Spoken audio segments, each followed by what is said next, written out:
You think rock bottom is your mother shaming you in front of the family? No. It is when she calls the police to dinner and demands your arrest. Just as the handcuffs are about to click, the door opens. It is not friends, but my elite team who only handle red-level fraud. They look at her and say the words that silence the room. You just triggered a criminal alert, and you are not the victim. My name is Danica Prescott, and I am 33 years old. If you looked at me from across the dining room of Cedar and Stone, the most expensive steakhouse in Briar Glen, Colorado, you would see a woman who appeared entirely put together. I was wearing a navy blazer that was tailored to a sharp edge. My hair was pulled back in a severe professional knot, and my hands were folded calmly on the white tablecloth. I did not look like a woman who had spent the last 36 months being hollowed out from the inside. I did not look like a woman who had lost her marriage, her savings, and her sense of self to the vampire sitting directly across from me. That vampire was my mother, Lorraine Prescott. To the rest of the room, Lorraine was a delight.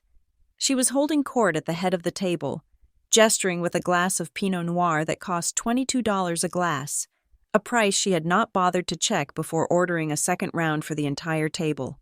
We were surrounded by family. My father, Gordon, sat to her right, looking tired and faded, like a watercolor painting left out in the sun.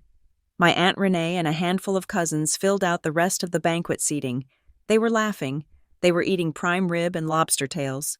They were celebrating nothing in particular, other than Lorraine's sudden desire to have a family reunion on a Tuesday night. I knew who was paying for it. The credit card on file at the front desk was in my name, though nobody at the table knew that, except for me and Lorraine. "You are so quiet tonight, Danica," Lorraine said, her voice pitching up just enough to cut through the ambient noise of the restaurant. She smiled, but her eyes remained flat and cold. "Still moping about the divorce, honestly. Darling, it has been 3 years. At some point, you have to stop playing the victim." The table went quiet. This was the dynamic everyone was used to. Lorraine the strong, resilient matriarch, and Danica the broken, fragile daughter who could not keep a husband. My cousins looked down at their plates, uncomfortable, but unwilling to intervene. Aunt Renee took a long sip of her wine. In the past, I would have shrunk. I would have apologized for bringing down the mood. I would have let her rewrite history because fighting her was like fighting a landslide. You just ended up buried. But tonight was different. Tonight, I was not just a daughter. I was a senior analyst for the Sentinel Response Unit at Aldercross Solutions. My job was to detect fraud, isolate financial tumors, and cut them out before they killed the host. And I had finally realized that I was the host. I picked up my water glass, took a slow sip, and set it down with a deliberate click. "I am not playing the victim, Mother," I said. My voice was steady. It did not shake. "I am just doing the math." Lorraine let out a sharp, dismissive laugh. "Math? You and your numbers. You always were so cold. That is probably why Mark left." The jab was meant to hurt, meant to make me emotional so she could dismiss me as hysterical. It did not work. I reached into the leather tote bag resting against my leg and pulled out a thick manila envelope. It was heavy. It contained 3 years of bank statements, text messages, and transfer receipts, but I had organized it so the most damning evidence, the evidence from just the last 30 days, was right on top. "I am stopping the financial protection today," I said. I did not shout. I did not scream. I spoke with the flat, neutral tone of a judge delivering a verdict. The silence that followed was different from the previous one. It was not awkward. It was confusing. My father, Gordon, blinked, his fork hovering halfway to his mouth. He looked from me to Lorraine, his brow furrowing. "Protection?" Gordon asked. His voice was raspy. "What are you talking about? Danica, what protection?" Lorraine's smile faltered for a fraction of a second, a glitch in the matrix, before it reassembled into a look of pitying concern. She reached out and placed a hand on Gordon's arm. "Ignore her, Gordon. She is having one of her episodes. You know how she gets when she is off her medication." "I am not on medication," I said, looking directly at my father. And I am not talking about episodes. I am talking about the rent for the townhouse. I am talking about the electric bill for the property you think is paying for itself. I am talking about the $3,400 I transferred to Mom last week because she said the IRS was going to garnish your wages if I did not help. Gordon froze. The color drained from his face, leaving him looking gray and ash-like. The IRS, I paid the taxes in April. We are clear. And the townhouse? Lorraine said the tenants paid 6 months in advance. There are no tenants. Dad? I said. Lorraine slammed her wineglass down. Wine sloshed over the rim, staining the white tablecloth like fresh blood.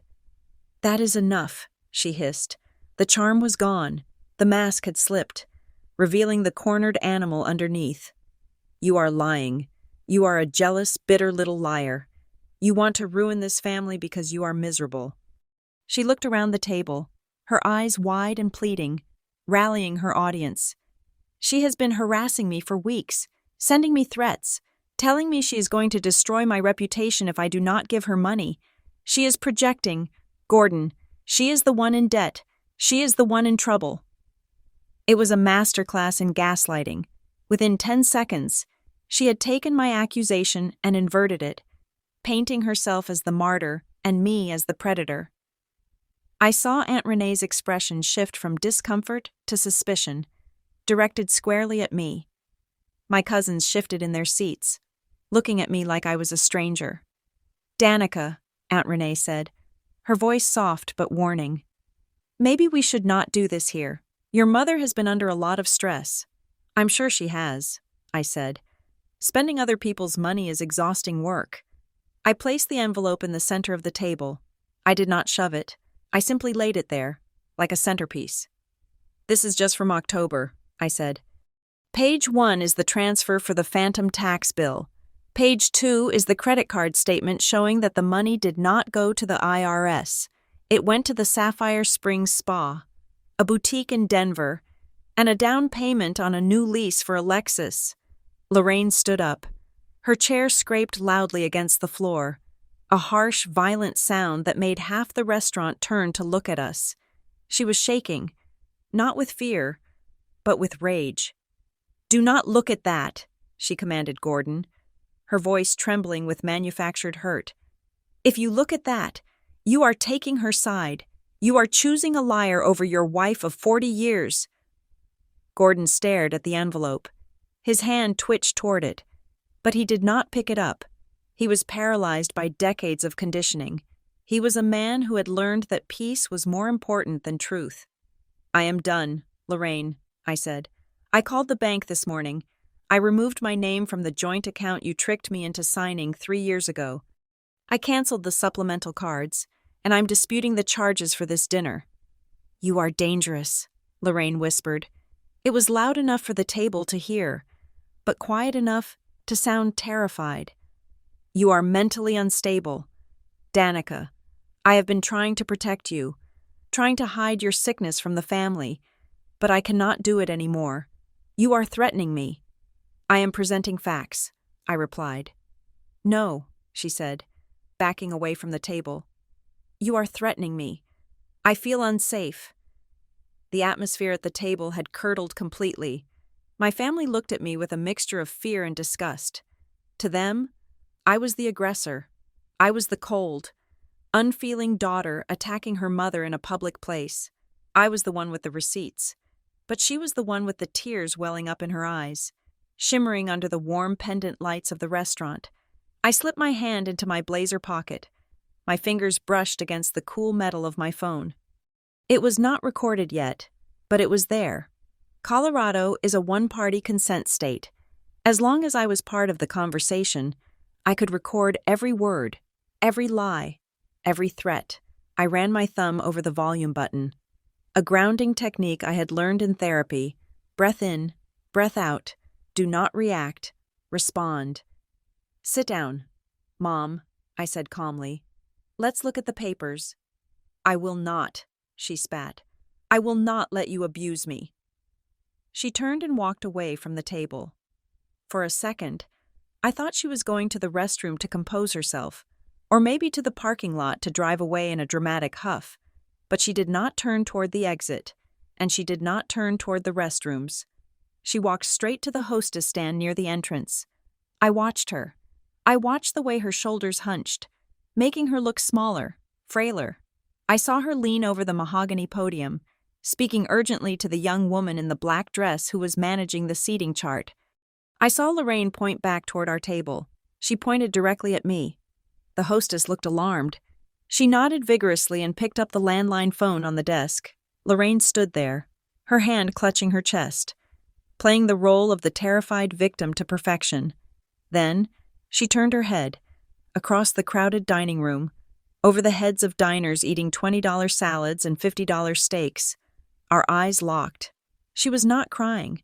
Her face was dry. Her expression was not one of fear. It was a look of pure, distilled malice. It was a look that said, "I warned you." It was the look of someone who had just pulled the pin on a grenade and rolled it under my chair. My heart hammered against my ribs, a frantic rhythm that contradicted my calm exterior. I knew that look. I had seen it when I was 12, and she found a journal where I had written that I hated her. I had seen it when I was 25 and tried to move out for the first time. It was the look of total scorched earth. "Danica," my father said, his voice trembling. He had finally picked up the envelope. He was holding the first page, the bank transfer receipt. "What is this?" This says $5,000 for consulting fees." "She has a shell company, Dad," I said, my eyes never leaving Lorraine at the front of the room. "She set it up in my name. She pays herself consulting fees from your retirement accounts, funnels it through my identity so it looks like I am the one taking the money, and then spends it." Gordon looked sick. "But why?" "Because she needs to be the hero," I said, "and she needs me to be a failure. If I am the one draining you dry, then she gets to be the long-suffering wife trying to manage a delinquent daughter.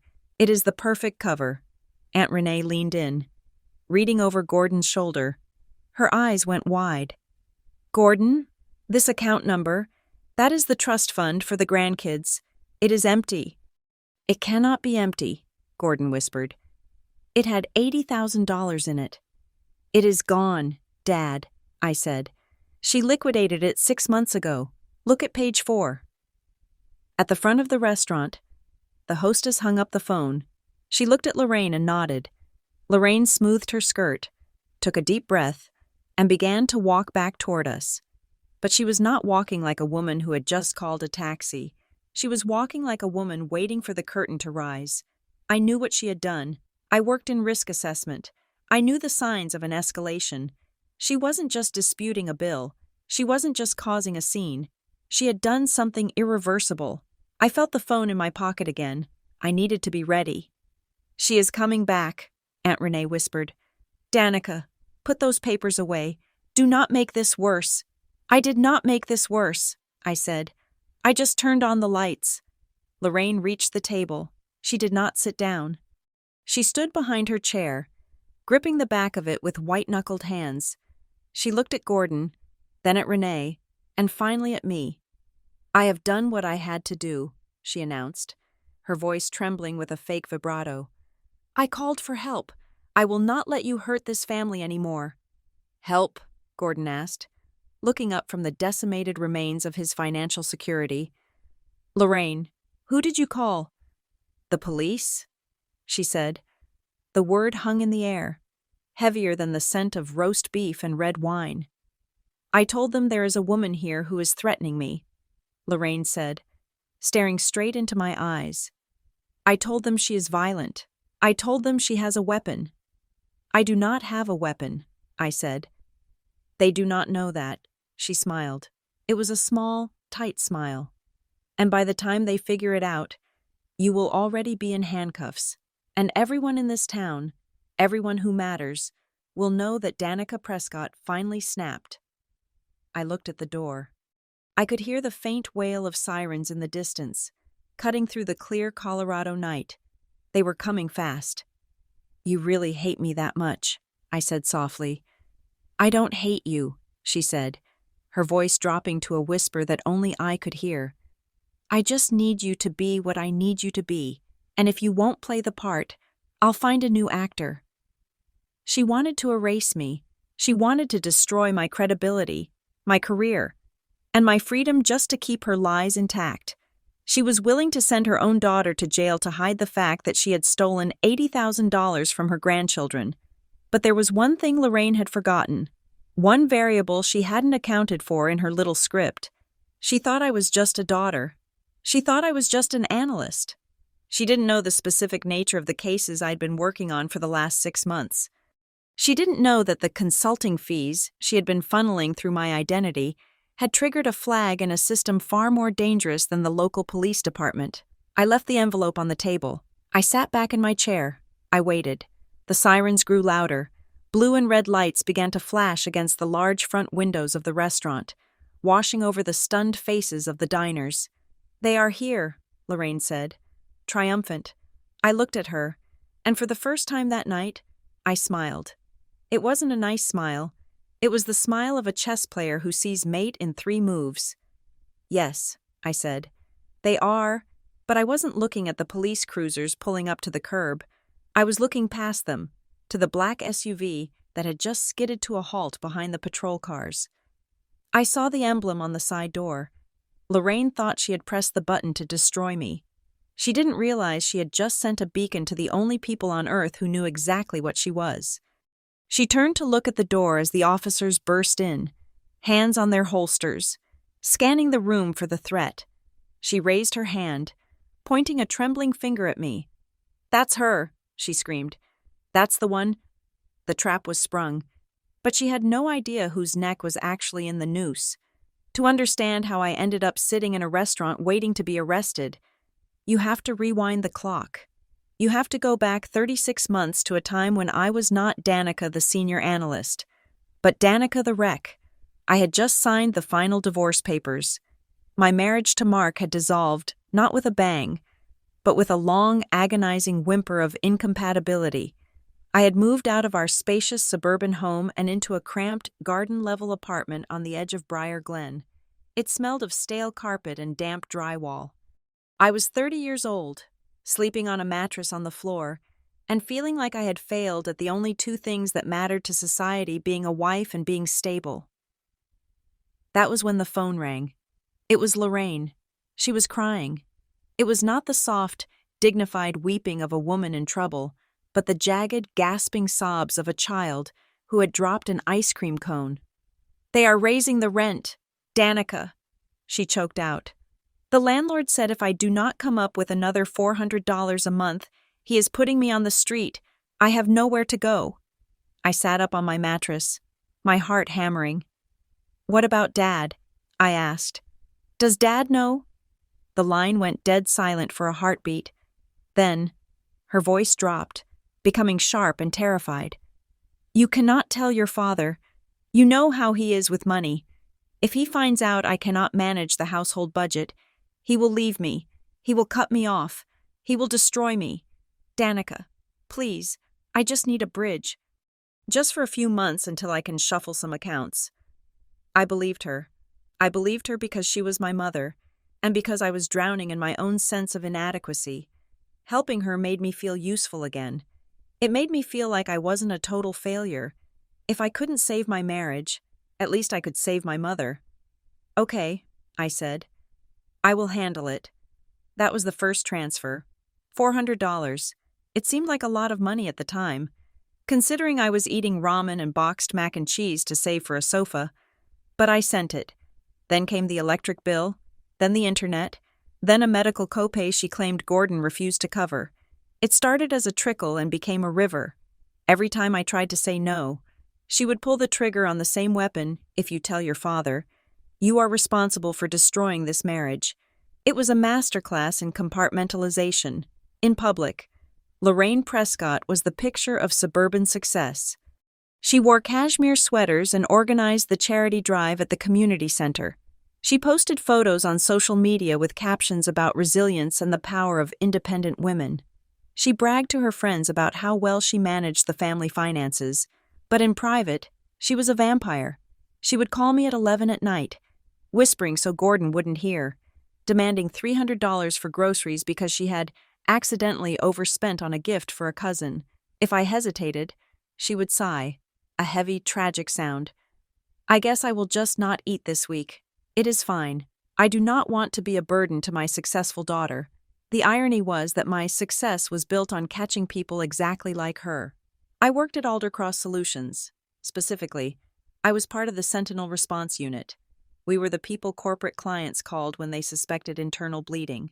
We hunted embezzlers, identity thieves, and fraud rings. My entire day was spent looking at spreadsheets, identifying patterns, and spotting the tiny red flag discrepancies that indicated someone was lying. I was excellent at my job.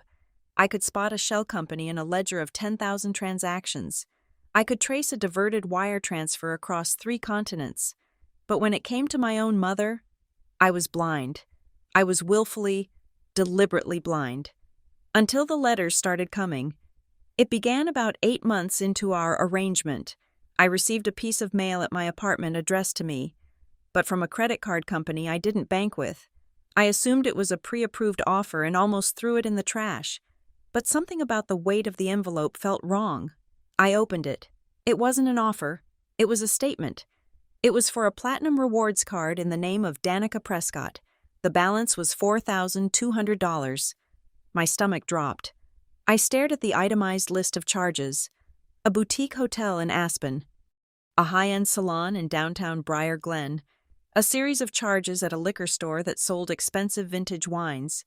I called the number on the back of the card immediately. "I did not open this account," I told the representative, my voice shaking. "This is fraud." "One moment. Ms. Prescott," the agent said. "I see here that the account was opened online using your social security number and your previous address. The secondary authorized user is a Lorraine Prescott." The room spun. I sat down on my kitchen floor. I didn't want to believe it. I told myself it was a mistake. Maybe she put my name down as a beneficiary and the bank messed up. Maybe she was trying to build my credit score up because she knew mine had taken a hit after the divorce. I called her. "Mom," I said, trying to keep my voice steady. "Why is there a credit card with a $4,000 balance in my name?" She didn't miss a beat. "Oh, that," she said breezily. "I told you about that, Danica. Remember when we were at lunch last month? I needed to put some of the house repairs on a card, and my credit utilization was too high. So I used your info to open a joint one. I am paying it off. Don't worry about it." "You did not tell me," I said. "And these aren't house repairs. This is a hotel in Aspen." "That was for your father," she snapped, her tone shifting instantly from breezy to defensive. "We needed a getaway. Do you begrudge us a weekend of happiness after everything I do for you?" "But it is in my name, Mom. If you miss a payment—" "I never miss payments," she yelled. "God, you are so ungrateful. I am building your credit history. You should be thanking me. Fine. If you are going to be such a brat about it, I will pay it off next week. Just stop harassing me." She hung up. I sat there, staring at the phone. The sentinel in me, the professional analyst, was screaming that this was classic diversionary behavior. The aggression, the guilt trip, the gaslighting. But the daughter in me was terrified of being the bad guy. I wanted to believe her. I wanted to believe she would pay it off next week. She didn't, over the next year. I found 3 more accounts. A store card for a home goods retailer, a line of credit at a jewelry store. Every time I confronted her, the story changed. It was for the family. It was temporary. It was because Dad had cut her allowance. It was because she was sick and needed medication she couldn't tell Dad about. I kept paying. I paid the minimums on the cards she opened to keep my credit from tanking. I paid her emergency rent requests. I was making a 6-figure salary at Aldercross, and I was living paycheck to paycheck, eating peanut butter sandwiches, driving a 10-year-old sedan, while my mother was drinking vintage wine on my dime. The breaking point came on a Tuesday in November. It was raining. A cold, sleeting rain that turned the Colorado roads into gray slush. I was driving home from a late shift at Aldercross when my car died. The engine simply cut out. No warning lights. Just a sudden, heavy silence. I coasted to the shoulder of the highway, Shivering, as the heat dissipated, I called a tow truck. They wanted $250 to tow it to the shop, and the mechanic on the phone told me it sounded like the alternator, which would be another $600. I checked my bank account. I had $42. I had just transferred $2,000 to Lorraine 3 days earlier because she claimed the city was threatening to put a lien on their house for unpaid property taxes. I sat in the freezing car, my breath fogging the windows, and dialed her number. "Hello?" she answered. She sounded happy. I could hear clinking glasses in the background. She was out. "Mom," I said, my teeth chattering. "My car broke down. I am stuck on the highway. I need some of that money back.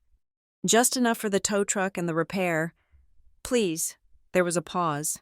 The background noise faded, like she had stepped into a hallway. "Danica," she sighed. "I spent it." "You spent it?" I asked. "All of it. $2,000 in 3 days. "Bills pile up," she said dismissively. "You know how expensive it is to maintain a house like ours." "Mom, I am stranded," I said, tears starting to freeze on my cheeks. "I have no money. I cannot get home. I cannot get to work tomorrow. Please, you have to help me." "I cannot help you," she said. Her voice was ice cold. "I do not have it. And honestly, Danica, a woman your age should have an emergency fund. It is not my fault you are irresponsible with your finances. Maybe if you worked harder instead of relying on me to fix your problems, you wouldn't be in this mess." "Relying on you," I whispered. "I have given you everything." "You have given me what you owe me," she said. "I raised you. I sacrificed my life for you. Stop crying. It is pathetic. Call your father if you are so desperate. But do not tell him I couldn't help. Tell him you blew your paycheck on clothes or something." Click. She hung up. I sat there in the dark, the sleet hammering against the metal roof of my dead car. I looked at the phone screen. That was the moment Danica the daughter died. She didn't love me. That was the hard, jagged pill I had to swallow. She didn't see me as a person. She saw me as a resource. I was an ATM that she could kick when it didn't dispense cash fast enough. She called me incompetent while spending my salary. She called me irresponsible while ruining my credit. I didn't call my father. I called a coworker, Ethan Rowe, to come pick me up the next morning. I didn't go to the bank to scream. I didn't drive to her house to fight. I went to work. I sat down at my dual monitor setup at Aldercross. I opened a new file. I named it Project Mother. I started treating Lorraine Prescott not as a relative, but as a subject. I pulled my own credit reports from all 3 bureaus. I requested transaction histories for every single transfer I had made in 3 years. I contacted the utility companies and asked for copies of the bills she had sent me, then cross-referenced them with the actual rates in her area. I found the discrepancies immediately. The property tax bill she had sent me was a Photoshop job. The font on the header was Arial, but the body text was Times New Roman. The amount was inflated by 40%. The medical bills were fake invoices created on a free template website. I started digging deeper. I realized she wasn't just asking for money. She was actively using my identity to cycle debt. She was paying one card with another, using cash advances from my name to pay the minimums on her name, keeping a fragile house of cards standing while she bought designer clothes and dinners. I knew I couldn't just sue her. If I sued her, she would play the victim. She would tell Gordon I was crazy. She would tell the family I was attacking her. She was a master manipulator, and she had had 30 years to plant the seeds of my instability in everyone's minds. I needed irrefutable proof, and I needed her to hang herself. I started answering her calls again, but this time, I didn't just listen. "Mom," I would say, putting the phone on speaker. "Just to be clear, you need $500 for the water bill. The water bill is $500 this month." "Yes, there was a leak." She would lie. "Okay," I would say. "I will send it," and then I would save the recording. Colorado law allows me to record any conversation I'm a part of without the other person's consent. I built a library of her lies. I matched every audio file to a fake invoice and a real bank transfer. I wasn't saving her anymore. I was building a case file. I decided then that I wouldn't seek revenge. Revenge is messy and emotional. Revenge is keying someone's car. I didn't want revenge. I wanted severance. I wanted to cut the cord so clean and so deep that she could never graft herself back onto my life again. I spent 6 months preparing for the dinner at Cedar and Stone. I knew she would eventually push too far. I knew that when I finally said no, really said no, she wouldn't just accept it, she would escalate. She would try to destroy me to keep control. I just didn't know she would use the police to do it. But as I sat in my cold apartment, organizing screenshots into folders, I made a promise to myself. The next time Lorraine Prescott tried to make me the villain in her story, I would make sure the whole world saw the script. The notification appeared on my screen at 2 p.m. on a Thursday. It was a subtle ping, the kind that usually signals a routine software update or a calendar reminder. But this notification was from the credit monitoring service I had subscribed to the expensive, enterprise-level tier that I usually recommended to our high-net-worth clients at Aldercross. Alert: new authorized user association detected. I clicked the link, my hand steady on the mouse. I was sitting in my cubicle on the 14th floor, surrounded by the hum of servers and the low murmur of other analysts hunting for digital discrepancies. I expected to see a glitch, perhaps a system error linking my file to someone with a similar name. What I saw made the blood drain from my face. It was a notification from a mid-tier lender, a company that specialized in high-interest personal loans for people with bad credit. A loan application had been submitted. It was not in my name directly. It was in the name of a shell entity called LKP Consulting, but the guarantor, the person whose credit history was being used to secure the $25,000 line of credit, was me, LKP. Lorraine Catherine Prescott. She was not just stealing from me anymore. She was synthesizing a business identity using my credit score as the bedrock. She was building a financial doppelganger. If that loan went through and she defaulted, which she inevitably would, the creditors wouldn't just come for my bank account. They would come for my assets. They would garnish my wages. They would destroy the security clearance I needed to keep my job at Aldercross. I did not scream. I did not call her. I simply minimized the window and rolled my chair backward to the desk behind me. "Ethan," I said. Ethan Rowe looked up. He was the lead investigator for our unit, a man who saw the world in binary code and risk assessments. We had worked together for 4 years. He knew about the divorce. He knew I was stressed, but he did not know the specifics of the predator living in my childhood home. "I need you to look at something," I said, keeping my voice low. "Off the record. Just a sanity check." I swiveled my monitor so he could see. Ethan adjusted his glasses, leaning in. He scrolled through the metadata of the loan application I had managed to pull up. He looked at the IP address of the applicant. He looked at the browser fingerprint. "This is sloppy but aggressive," Ethan muttered. "Whoever is doing this is using a residential Wi-Fi connection. IP traces back to a provider in Briar Glen. They are using your social security number as a cosigner without a digital signature from you. That is fraud. Danica, identity theft. You need to flag this with the Bureau immediately." "I know the IP address," I said quietly. Ethan stopped typing. He looked at me, and the realization dawned in his eyes. He didn't ask who it was. He just looked at the screen again, his expression hardening. "Do you want me to run a full trace?" he asked. "I can pull the device ID. I can tell you exactly what phone or laptop was used to submit this." "Just confirm it wasn't me," I said. "I need an independent verification that I was logged into the Aldercross server at the timestamp of this application." "Done," Ethan said. "You were in a meeting with compliance. You have a digital alibi, Danica. If this person defaults, you are looking at a massive liability." "I know," I said. "Thank you. Ethan?" I went back to my desk. The evidence was piling up. It was no longer a dispute between a mother and daughter. It was a crime in progress. 2 hours later, my phone buzzed. It was her. "Lorraine family dinner this Sunday. Cedar and Stone, 6:30. I want to make peace. Please come. Dad misses you." I stared at the text. "Make peace." It was a phrase she used like a weapon, to Lorraine. Making peace meant sweeping the debris of her destruction under the rug and pretending the house wasn't collapsing. It meant I was expected to smile, eat steak, and silently agree to pay off the $25,000 loan she had just tried to open. But there was something else in the text. The location? Cedar and Stone. It was the most public, most expensive venue in town, and she had invited family, not just Dad. She meant the extended circle, Aunt Renee, my cousins. She was setting a stage. I knew exactly what this was. She knew I had stopped the transfers. She knew her cash flow was drying up.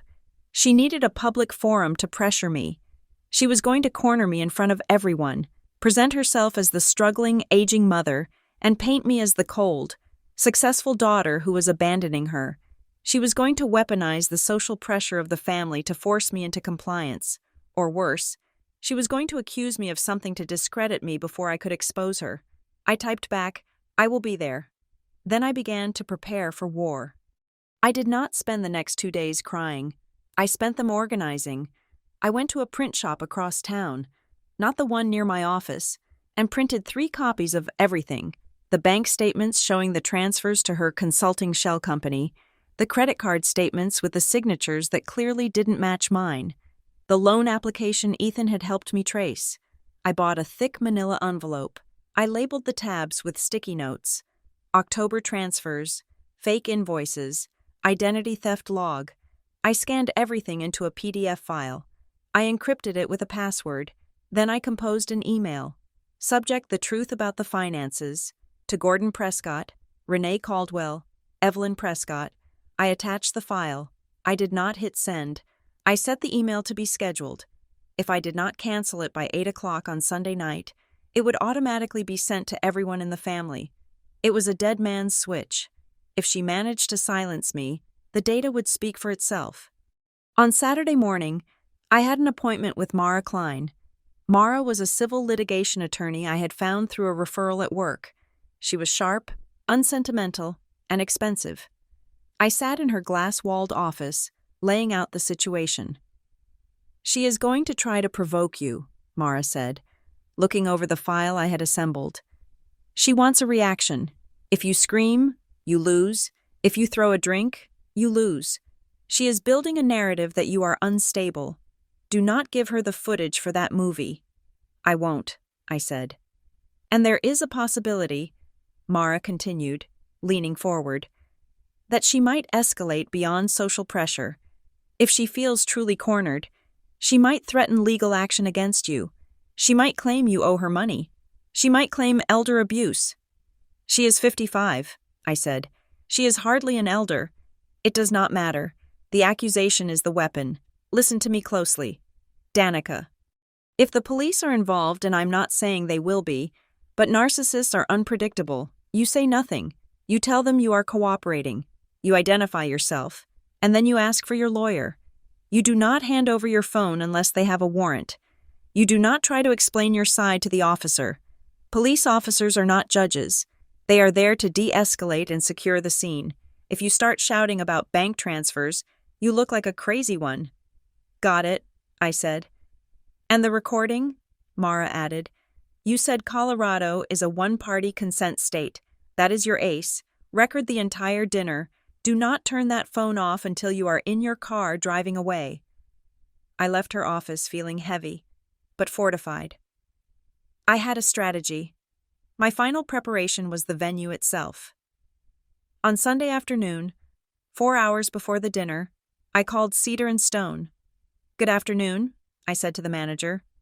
"My name is Danica Prescott. My family has a reservation for 6:30 tonight under the name Lorraine Prescott. I have a bit of a request. I have a hearing impairment in my left ear, and background noise makes it very difficult for me to follow conversations. Is there any way you could seat our party at table 14, the round one in the alcove?" I didn't have a hearing impairment, but I knew the layout of Cedar and Stone perfectly. Table 14 was located directly beneath the primary security camera dome that covered the main dining floor. It was also secluded enough to prevent ambient noise from drowning out a phone recording, but visible enough that witnesses would have a clear line of sight. Let me check, the manager said. Yes, table 14 is open. We can make that happen for you. Ms. Prescott. Thank you, I said. I really appreciate it. I hung up. Now, whatever happened tonight would be captured in high definition by the restaurant's security system. If she lied, I would have the audio. If she lunged at me, the restaurant would have the video. I showered and dressed. I chose the navy blazer. It was like armor. I pulled my hair back tight. I applied makeup, not to look pretty, but to look composed. I looked at myself in the mirror. My eyes looked tired, but they were steady. No screaming, I whispered to my reflection. No begging, just data. I grabbed the manila envelope. I checked my phone battery. 98%. I checked the storage space. Plenty of room for a 2-hour audio file. The drive to the restaurant felt like a funeral procession. My stomach was twisting in knots. A physical manifestation of the dread I had lived with for 3 years. Every instinct in my body was telling me to turn the car around, to drive to the airport, to fly somewhere where nobody knew the name Prescott, but I couldn't run. If I ran, she won. If I ran, my father would lose everything he had left. If I ran, she would open 5 more loans in my name before breakfast tomorrow. I pulled into the parking lot of Cedar and Stone. I saw my parents' car, a silver Lexus, that I knew for a fact was 2 payments behind. I saw Aunt Renee's SUV. I took a deep breath. Inhaling the crisp mountain air, I stepped out of the car. I touched the phone in my pocket. I pressed the record button. Recording started. I walked through the heavy wooden doors of the restaurant. The smell of expensive meat and wood smoke hit me. The lighting was dim, intimate, designed for romance and business deals. I scanned the room. They were already seated at table 14. My father looked small, hunched over the menu. Aunt Renee was talking animatedly to my cousin. And then there was Lorraine. She was wearing a silk blouse in a soft cream color, a pearl necklace, and her hair was perfectly blown out. She looked radiant. She looked like the perfect mother. She was smiling at something my cousin said, throwing her head back in a laugh that looked effortless. But then she saw me. The laugh didn't stop, but her eyes changed. They locked onto me across the room. There was no warmth in them. There was no apology. There was a glint of steel, a sharpness that I recognized instantly. She hadn't come here to make peace. She hadn't come here to negotiate. She looked at me the way a butcher looks at a lamb that has wandered into the shop. She had a plan. She had a script. And as I walked toward the table, clutching the envelope that contained the truth of her crimes, I realized with a chilling certainty that she had brought something to this dinner that I hadn't anticipated. She had brought an ending. I stopped at the edge of the table. "Hello, Mother," I said. She smiled, and it was the most terrifying thing I had ever seen. "Danica," she cooed.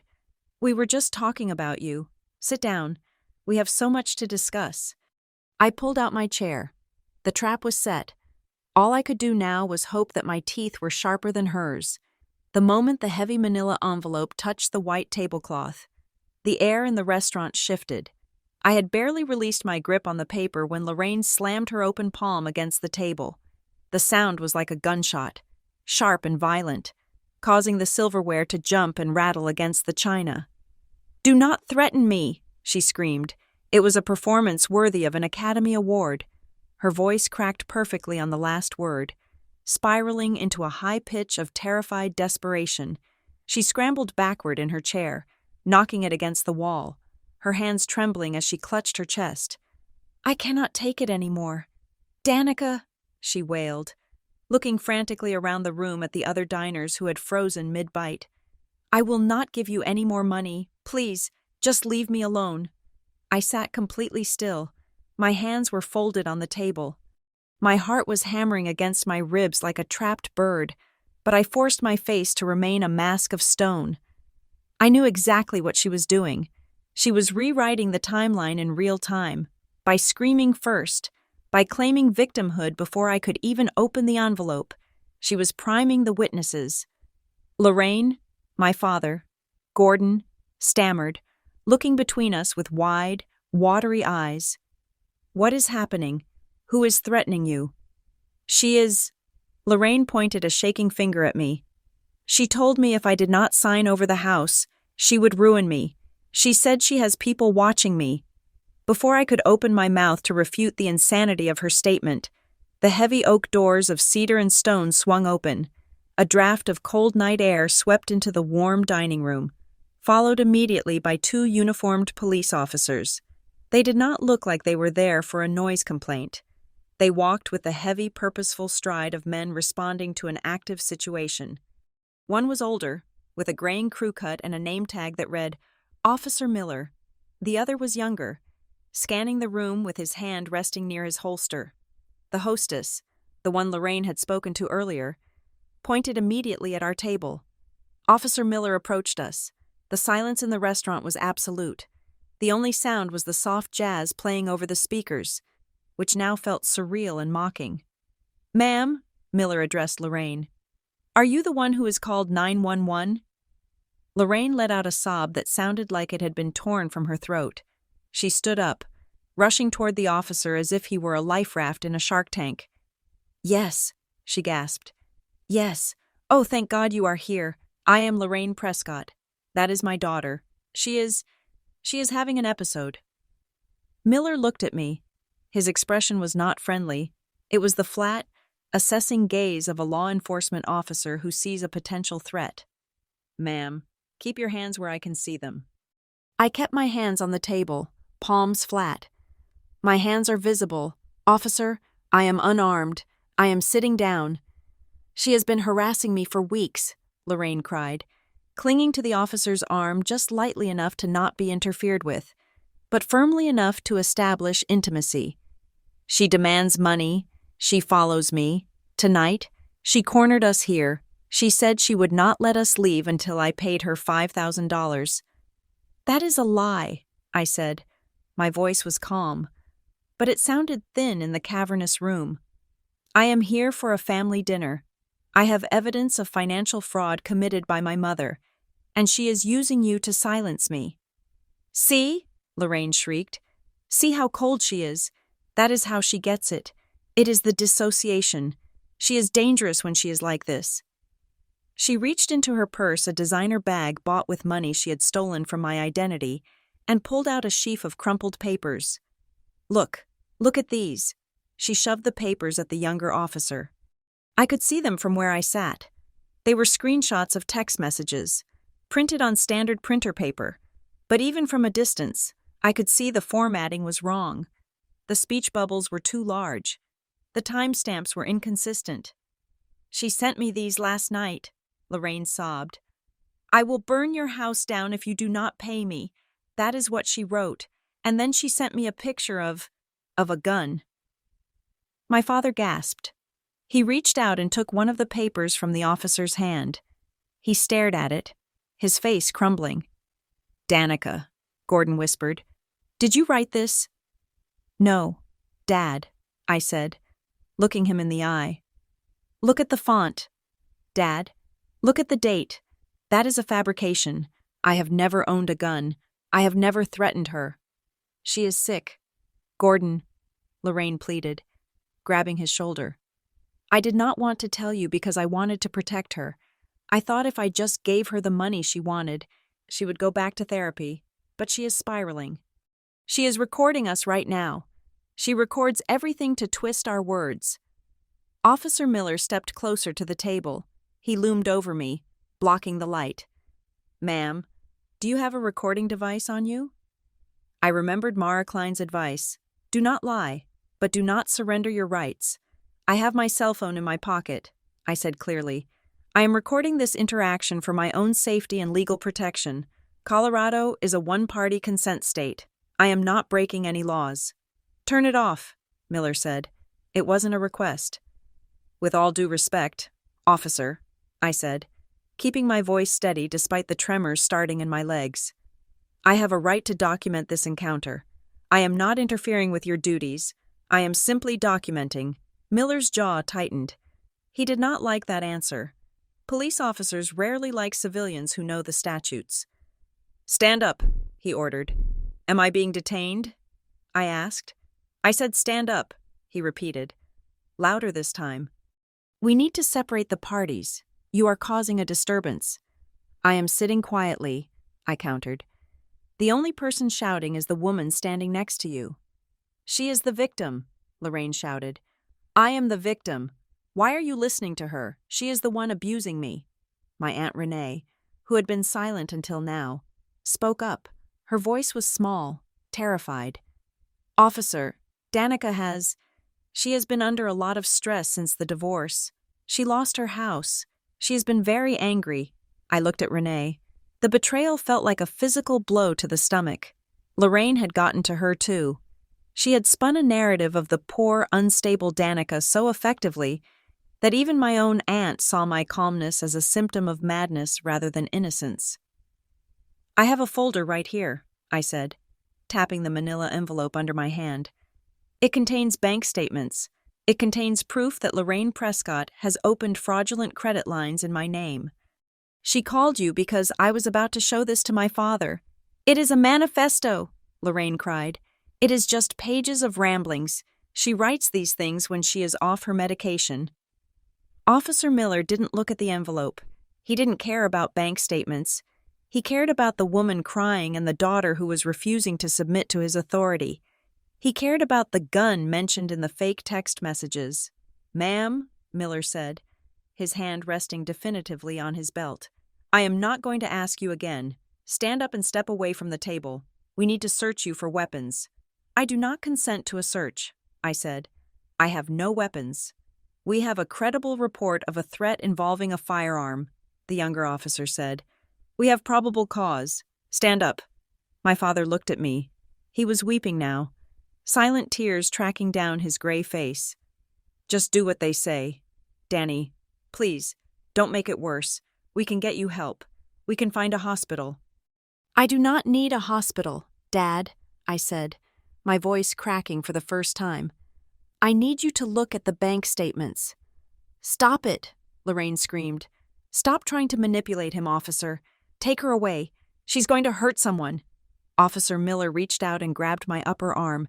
His grip was hard, bruising. He yanked me upward. My chair screeched against the floor, a horrible, high-pitched sound that made everyone in the restaurant flinch. "Okay, that is it," Miller said. "Turn around. Hands behind your back." The room spun. I was standing. The envelope, my evidence, my proof. My 3 years of suffering compressed into paper was left lying on the table. Lorraine reached out and snatched it. "I will take this," she said breathlessly. "I will make sure the doctors see it." She wasn't going to give it to the doctors. She was going to burn it. She was going to destroy the paper trail, and with me in custody, she would have access to my apartment, my computer, my life. She would wipe me clean. "That is my property," I yelled, struggling against Miller's grip. "Do not let her take that." "Stop resisting," Miller shouted, twisting my arm behind my back. Pain shot up through my shoulder, sharp and blinding. "I am not resisting," I cried out. "She is destroying evidence, officer. She is the criminal." But nobody was listening. To the room. I was the hysterical woman who had finally snapped. I was in danger. Lorraine was clutching the envelope to her chest like a shield, her eyes wide and innocent, staring at me with a look of profound, tragic disappointment. But underneath the tragedy, I saw it. I saw the corner of her mouth twitch. I saw the gleam in her eyes. It was a relief. It was a victory. She had done it. She had turned the law into her personal weapon. She had erased me. "You have the right to remain silent," the younger officer began to recite, stepping forward with a pair of metal handcuffs. The cold steel brushed against my wrist. I closed my eyes. I had failed. I had played by the rules. I had gathered the data. I had tried to be the sentinel, and I had lost to a woman who knew how to cry on cue. "Turn around fully," Miller commanded, spinning me toward the door, away from my family, away from the table. I opened my eyes. I was facing the entrance of the restaurant. The glass doors were dark, reflecting the chaotic scene inside the police, the staring diners, the woman in the navy blazer about to be shackled, and then, past the reflection, I saw movement. The doors did not just open. They were pushed open with force. 3 figures walked in. They were not wearing police uniforms. They were wearing charcoal gray suits that cost more than my car. They moved with a synchronized, fluid precision that made the police officers look sluggish and uncoordinated. The man in the front was tall, with sharp features and wire-rimmed glasses that caught the light. He held a leather folio in one hand and a gold badge on a lanyard around his neck, not a police badge, but a federal-level corporate compliance credential. It was Ethan. Behind him was Talia, the head of our legal department, a woman who could dismantle a CEO's defense with a single sentence, and flanking them was a man I knew only as the auditor, a forensic specialist from the Denver branch. They didn't look at the diners. They didn't look at the waiters. They walked straight toward table 14, their eyes locked on the scene like guided missiles. Officer Miller paused. The handcuff only halfway clicked onto my left wrist. He looked up, confused by the sudden intrusion of this high-end cavalry. "Who are you?" Miller barked. "This is a crime scene. Back off." Ethan didn't stop. He didn't even slow down. He walked right up to the edge of the table, stopping 3 feet from Lorraine. He looked at the police officer, then at me. Finally, he turned his gaze to my mother. Lorraine took a step back. The envelope in her arms slipped slightly. She didn't know who these people were, but her survival instinct, that ancient reptilian part of her brain, was suddenly screaming at her to run. Ethan raised his hand, holding up a sleek, black card. "Officer, I advise you to pause that arrest," Ethan said. His voice was not loud, but it carried a weight of authority that silenced the room instantly. "Unless you want to be named as a co-conspirator in a federal identity fraud investigation." Miller blinked. "Excuse me." Ethan turned to Lorraine. He didn't smile. He looked at her with the clinical detachment of an exterminator looking at a termite infestation. "Lorraine Prescott," Ethan said. 7 minutes ago, a Priority 1 alert was triggered in the Aldercross secure banking system. An attempt was made to access a frozen asset line using the credentials of a senior Sentinel analyst. Lorraine's mouth opened, but no sound came out. "That analyst," Ethan continued, nodding toward me, "is the woman you are currently trying to frame, and the geolocation of the login attempt came from the phone currently in your purse." He took a step closer. "You just triggered a felony-level trap, Mrs. Prescott, and unlike your daughter, we do not have to be polite about it." The cold metal of the handcuff was resting against the bone of my left wrist. I could feel the serrated teeth of the locking mechanism waiting to bite down. Officer Miller had my arm twisted high behind my back, at an angle that sent sharp, electric shocks of pain radiating into my shoulder socket. I was staring at the floor, at the polished, dark wood planks of the restaurant, waiting for the sound that would mark the end of my career and the beginning of my criminal record. The click never came. Instead, a voice cut through the air. It was not loud, but it possessed a specific, resonant frequency that commanded attention. It was the voice of a man who was used to speaking in boardrooms where millions of dollars evaporated in seconds. "Officer, I am going to ask you to remove your hand from that woman, now." The pressure on my arm did not release, but it stopped increasing. Officer Miller froze. The younger officer, who had been reaching for my other hand, stepped back, his hand dropping to the taser on his belt. "Step away from the suspect," Miller barked, turning his head slightly to address the intruders. "This is an active police intervention. You are interfering with an arrest." "We are not interfering," the voice replied. "We are providing context." Miller hesitated. The sheer audacity of the interruption seemed to short-circuit his procedural training. He loosened his grip just enough for me to turn my head. Ethan Rowe stood less than 5 feet away. Under the warm, ambient lighting of the steakhouse, he looked like a wraith cut from charcoal wool and silk. He was holding a leather folio in his left hand, and in his right, he held a business card between 2 fingers, extending it toward Miller like a weapon. Behind him stood Talia Grant. Talia was the head of internal compliance at Aldercross. She was a woman who could smile while handing you a termination notice that stripped you of your pension. Tonight, she wasn't smiling. She was wearing a trench coat over a sharp business suit, her eyes scanning the scene with the rapid, predatory focus of a hawk. Flanking them was Marcus, a senior forensic accountant we called the auditor. He was holding a tablet, his thumb hovering over the screen. "Who are you?" Miller asked again. Though his voice had lost some of its bluster, he released my arm fully. I stumbled forward, grabbing the edge of the table to steady myself. The blood rushed back into my shoulder with a painful throb. "Ethan Rowe," he said, stepping into the space between me and the police. "Director of Risk Management, Sentinel Response Unit, Aldercross Solutions. This is Talia Grant, Legal Counsel." Lorraine stepped out from behind the table. She was still clutching the manila envelope to her chest, but her face had gone slack. The triumph I had seen moments ago was replaced by a bewildered, flickering fear. She knew how to handle local cops. She knew how to handle family. She did not know how to handle a corporate strike team. "I do not know these people," Lorraine announced, her voice pitching up. She looked at Miller, her eyes wide. "Officer, they are friends of hers. She called them to intimidate me. This is exactly what I told you. She is in a gang." "A gang?" Talia repeated. The word sounded ridiculous coming from her lips. She stepped forward, ignoring Lorraine completely, and addressed Officer Miller. "Officer, Aldercross Solutions monitors the financial integrity of its high-clearance employees in real time. We are a federal contractor for data security. When an employee's identity is compromised, it triggers a Level 1 security protocol." "My identity is not compromised," I said, rubbing my wrist. My voice was hoarse.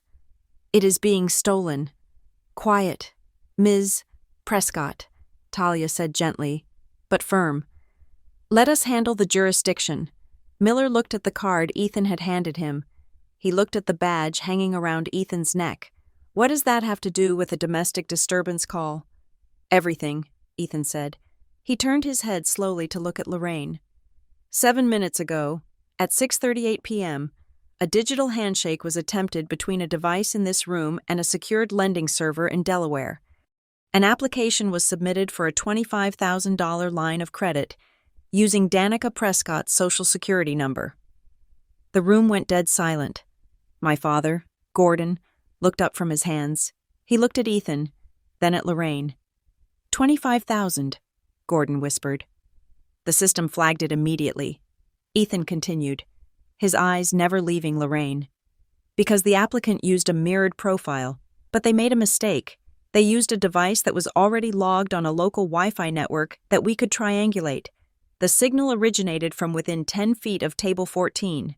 Lorraine gasped. She took a step back, bumping into the waiter who had been standing paralyzed with a tray of water glasses. That is a lie. I do not know what you are talking about. I have been sitting here having dinner. We have the device ID, Mrs. Prescott. Marcus spoke up for the first time. He tapped his tablet and turned it around so the police officers could see. iPhone 15 Pro. Gold casing, registered to Lorraine K. Prescott. The browser history shows the application was auto-filled while you were standing at the hostess station. I stared at her. The trip to the hostess station. I had thought she was just calling the police. She was. But she was multitasking. She had used the moment she stepped away from the table, the moment she knew I was distracted by the impending drama, to try and secure one last loan before the bridge burned down. She thought if she got me arrested, I wouldn't be able to stop the transfer. She was greedy. That was her flaw. She was so greedy she couldn't help herself. Officer Miller looked at the tablet. He looked at the timestamp. He looked at his own watch. The math was simple. "Ma'am," Miller said, turning to Lorraine. His tone had changed completely. The aggressive, protective stance he had taken earlier evaporated. He was now standing with his feet shoulder-width apart, his thumbs hooked in his belt, in the posture of an investigator. "Did you use your phone while you were at the front desk?" "I called 911, Lorraine shrieked. "I was calling for help. These people are hacking my phone, officer. Arrest them. They are hacking me." "We are not hacking you," Ethan said calmly. "We are monitoring the credit profile of our employee, a profile you have been systematically dismantling for 36 months. Lorraine looked around the room. She was losing the audience. The diners who had been looking at me with disgust were now looking at her with suspicion. The story was flipping too fast for her to control. "Gordon!" she screamed, grabbing my father's arm. Tell them, Danica is crazy. Tell them about the medication." Gordon stood up. He looked older than I had ever seen him. He looked at me, rubbing my wrist where the handcuffs had almost been. He looked at the manila envelope in Lorraine's arms. "Let me see the envelope." "Lorraine," Gordon said. "No," she snapped, pulling it away. "It is poison. She printed lies." "If it is a lie, then it does not matter if he sees it," I said. My voice was gaining strength. "Give him the envelope." "Officer," Lorraine pleaded, turning back to Miller. "She threatened me with a gun. You have the text messages. Focus on the gun." Miller looked at the crumpled papers Lorraine had given him earlier. Then he looked at Ethan. "Do you have knowledge of any firearms in Ms. Prescott's possession?" Miller asked Ethan. "Ms. Prescott is a Tier 3 analyst," Ethan said. "She undergoes a background check every 6 months. She does not own a firearm. She has never purchased a firearm. And if you look at those screenshots closely, officer, you will notice something interesting about the font resolution." Talia stepped in. "We ran a forensic analysis on the images Mrs. Prescott sent to her sister, your Aunt Renee, earlier this week. The gun in the photo is a stock image from a royalty-free website. We found the original source file. It was downloaded to Mrs. Prescott's laptop 3 days ago." Lorraine's face turned a color I had never seen before, a sickly, pale gray. She was being dismantled, brick by brick, by facts she couldn't cry away. "This is a setup," she whispered. "You are all in on it. You want to ruin me because I am a strong woman. You hate that I raised a daughter who thinks she is better than me." "Mrs.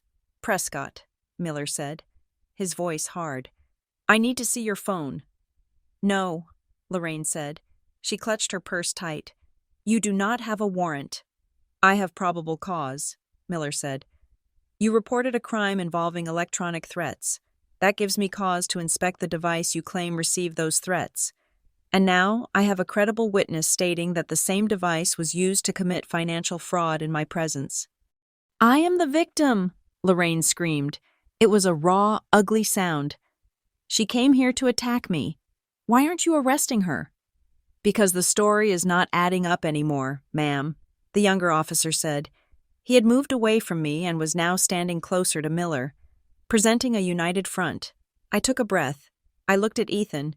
He gave me a barely perceptible nod. "We have you," the nod said. "Stand your ground." "Officer," I said, "I am willing to go to the station. I am willing to give a statement. I have nothing to hide. But I want to formally state that I believe my mother called you here under false pretenses to incapacitate me while she finished a fraudulent transaction." "That is a serious accusation," Miller said. "The data supports it," Marcus added from behind the tablet. "The loan application was finalized at 6:38 p.m. That corresponds exactly to the 3 minutes she stood at the hostess station. Officer." She hit submit right before she returned to the table to act like a victim. It was a devastating detail. She had timed it. She used the police as a distraction. Lorraine looked trapped. She looked at the door, but Talia was standing in the path. She looked at Gordon, but he was staring at the floor, his hands shaking. Then, her eyes narrowed. The panic receded, replaced by the cold, reptilian calculation I knew so well. If she couldn't play the victim, she would play the conspiracy theorist. She would make the lie so big that it confused the truth. "They are working together," Lorraine hissed, pointing a finger at me and then at Ethan. "They are sleeping together. That is what this is. He is her lover. He is using company resources to help his girlfriend abuse her mother. This is corporate espionage. They are using the company to stalk me." She turned to Miller, her eyes blazing with feigned righteous indignation. "Officer, you are being manipulated by a corrupt security team. This man is not here on official business. Look at them. They are obviously colluding. You need to arrest them for harassment. It was a desperate, flailing strike, but it was dangerous. It played into the skepticism of local police toward big corporations. Miller looked at Ethan.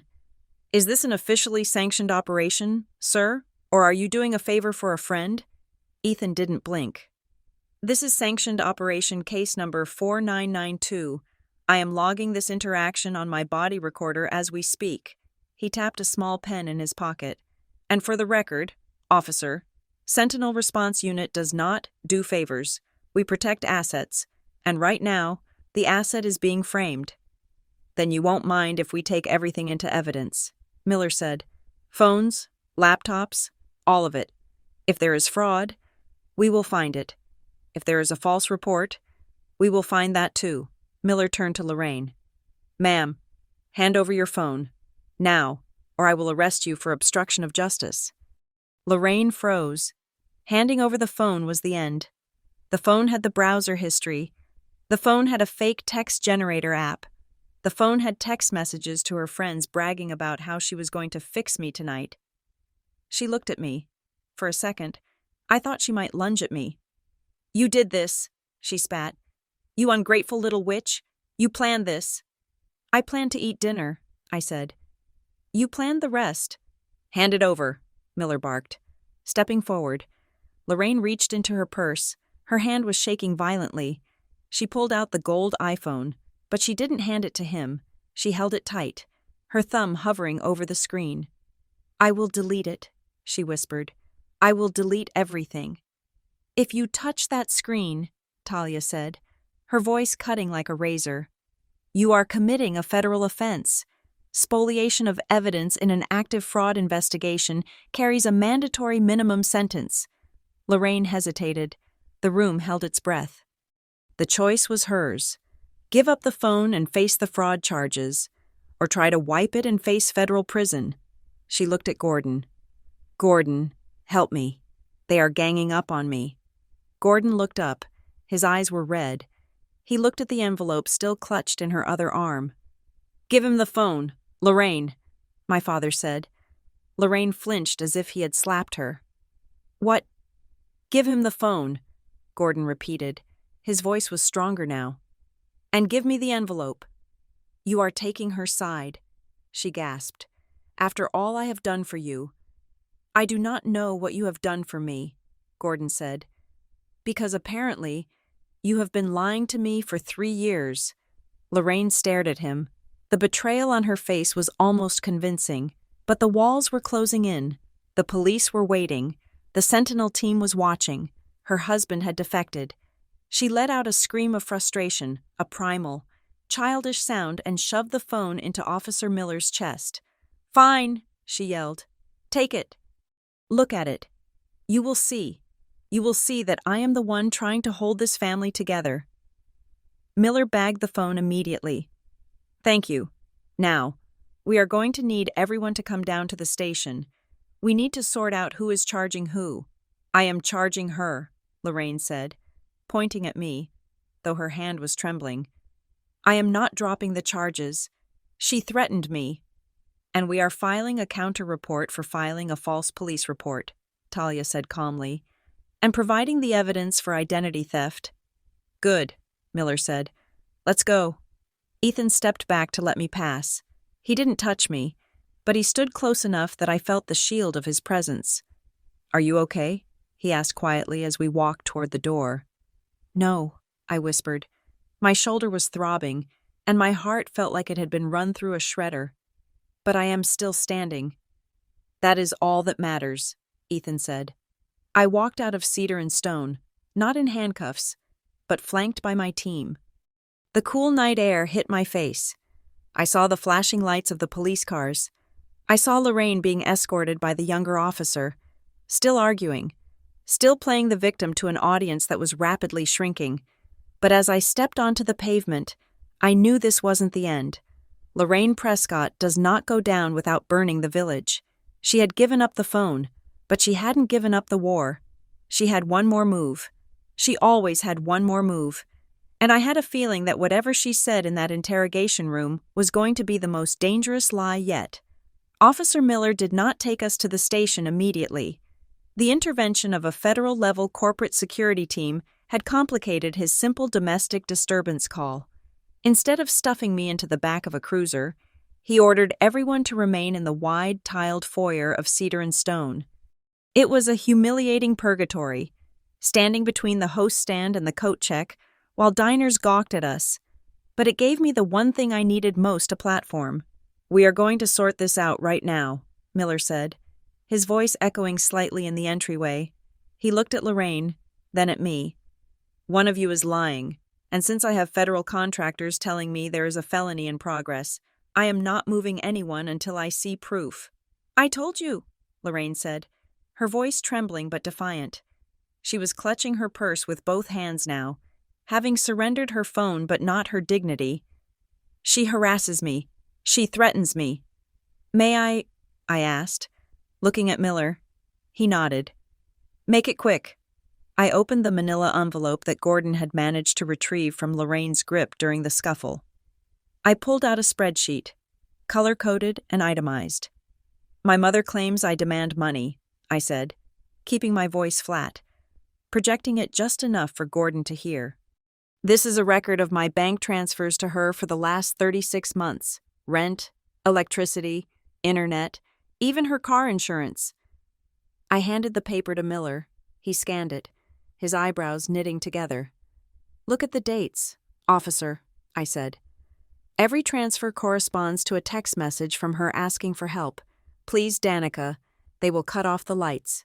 Please, Danica, your father forgot to pay the mortgage.' I did not extort her. I have been subsidizing her lifestyle for 3 years. "She owes me that money," Lorraine snapped. "I raised her. I paid for her college. This is reimbursement." "Reimbursement is not the same as extortion, Mrs. Prescott," Miller said dryly, "and it certainly doesn't justify calling 911 to report a gun." Talia Grant stepped forward. She was holding the crumpled papers Lorraine had presented as evidence, the screenshots of my alleged threats. Talia held them up to the light, like she was inspecting a counterfeit bill. "Officer," Talia said, her tone clinical, "if you look at these printouts, you will see a significant discrepancy. The font used for the timestamp is San Francisco, which is standard for Apple devices. However, the font used for the body of the text message, the part where Ms. Prescott allegedly threatens to burn the house down, is Arial." Miller leaned in. "Arial. It is a sloppy cut-and-paste job." Talia continued. "Furthermore, look at the signal bars in the corner of the screenshot. They are pixelated. The resolution does not match the rest of the interface. These messages were not received. They were constructed, likely using a free online generator." Lorraine's face went rigid. "That is technical mumbo-jumbo. You are twisting things." "It is a forensic fact," Talia said. "And the timestamps are non-sequential. You have a message from Tuesday at 4 o'clock appearing before a message from Monday at noon, unless your phone has discovered time travel. Mrs. Prescott, these are fake." Miller looked at Lorraine. The sympathy he had shown her earlier was gone, replaced by the irritation of a man who realized he had been played. "Ma'am," Miller said, "I have your phone in the evidence bag, but to clear this up right now, I want you to unlock it. If these texts are real, they will be on the device. We can verify them in 30 seconds. Lorraine took a step back. Her eyes darted toward the exit, then back to the officer. I cannot." "Why not?" Miller asked. "I am too upset," she stammered. "I cannot remember the passcode. My hands are shaking too much." "I can hold the phone for you," Miller said. "Just give me the code." "No," she yelled, the panic finally breaking through her facade. "It is my privacy. You have no right. I know my rights." "Refusal to cooperate when you are the reporting party looks very suspicious, ma'am," Miller said, his hand resting on his belt. Just then, the heavy front door swung open. A gust of wind blew into the foyer, followed by a woman in a heavy wool coat, looking flustered and windblown. It was my Aunt Renee. I blinked. In the chaos of the dinner, the shouting, and the arrival of the police, I hadn't realized that Renee had stepped out, or perhaps she had arrived late, missing the initial confrontation but walking straight into the aftermath. She stopped dead in her tracks. her eyes widening as she saw the police, the Sentinel team, and Lorraine cornered against the coat check counter. "What is going on?" Renee asked, clutching her handbag. "I was only parking the car. Why are there police?" "Danica called them on me," Lorraine shouted immediately, trying to recruit a new ally. "Renee, thank God you are here. Tell them how unstable she is." Renee looked at me. She looked at the handcuffs hanging from Miller's belt. Then she looked at Lorraine, whose face was twisted in a mask of desperate manipulation. And for the first time in my life, I saw Aunt Renee's expression harden. "No," Renee said softly. "What?" Lorraine blinked. I said no. Renee stepped forward, her voice gaining strength. She looked at Officer Miller. "Officer, I do not know what she told you, but if she is claiming Danica stole her identity or threatened her, she is lying." "Renee," Lorraine gasped. "How dare you?" "She did it to me, too," Renee said. The confession hung in the air, heavy and old. 20 years ago, when we were in college, Lorraine stole my driver's license and opened 3 credit cards in my name. She maxed them out on clothes and a trip to Cabo. My father, Gordon, turned to look at Renee. "Renee, you never told me that." "Because she begged me not to," Renee said, tears welling in her eyes. "She said it was a mistake. She said our parents would disown her. So I paid it off. I spent 5 years paying for her vacation because I didn't want to ruin the family. But I am not going to let her do it to Danica." Lorraine looked like she had been slapped. The narrative she had carefully constructed, the narrative of the saintly mother and the crazy daughter, was disintegrating. Then, from the back of the group, a small, frail voice spoke up. It wasn't just Renee. We all turned. My grandmother, Evelyn Prescott, was sitting on a bench near the door, where someone had helped her sit down when the police arrived. She was clutching her cane, her knuckles white. "Mom," Lorraine whispered. "Don't. You borrowed $4,000 from me last winter," Evelyn said, her voice shaking with age and anger. "You said it was for your heart medication. You said Gordon's insurance wouldn't cover it." Gordon looked at his wife, horror dawning on his face. "My insurance covers everything. Lorraine, we have the best plan available."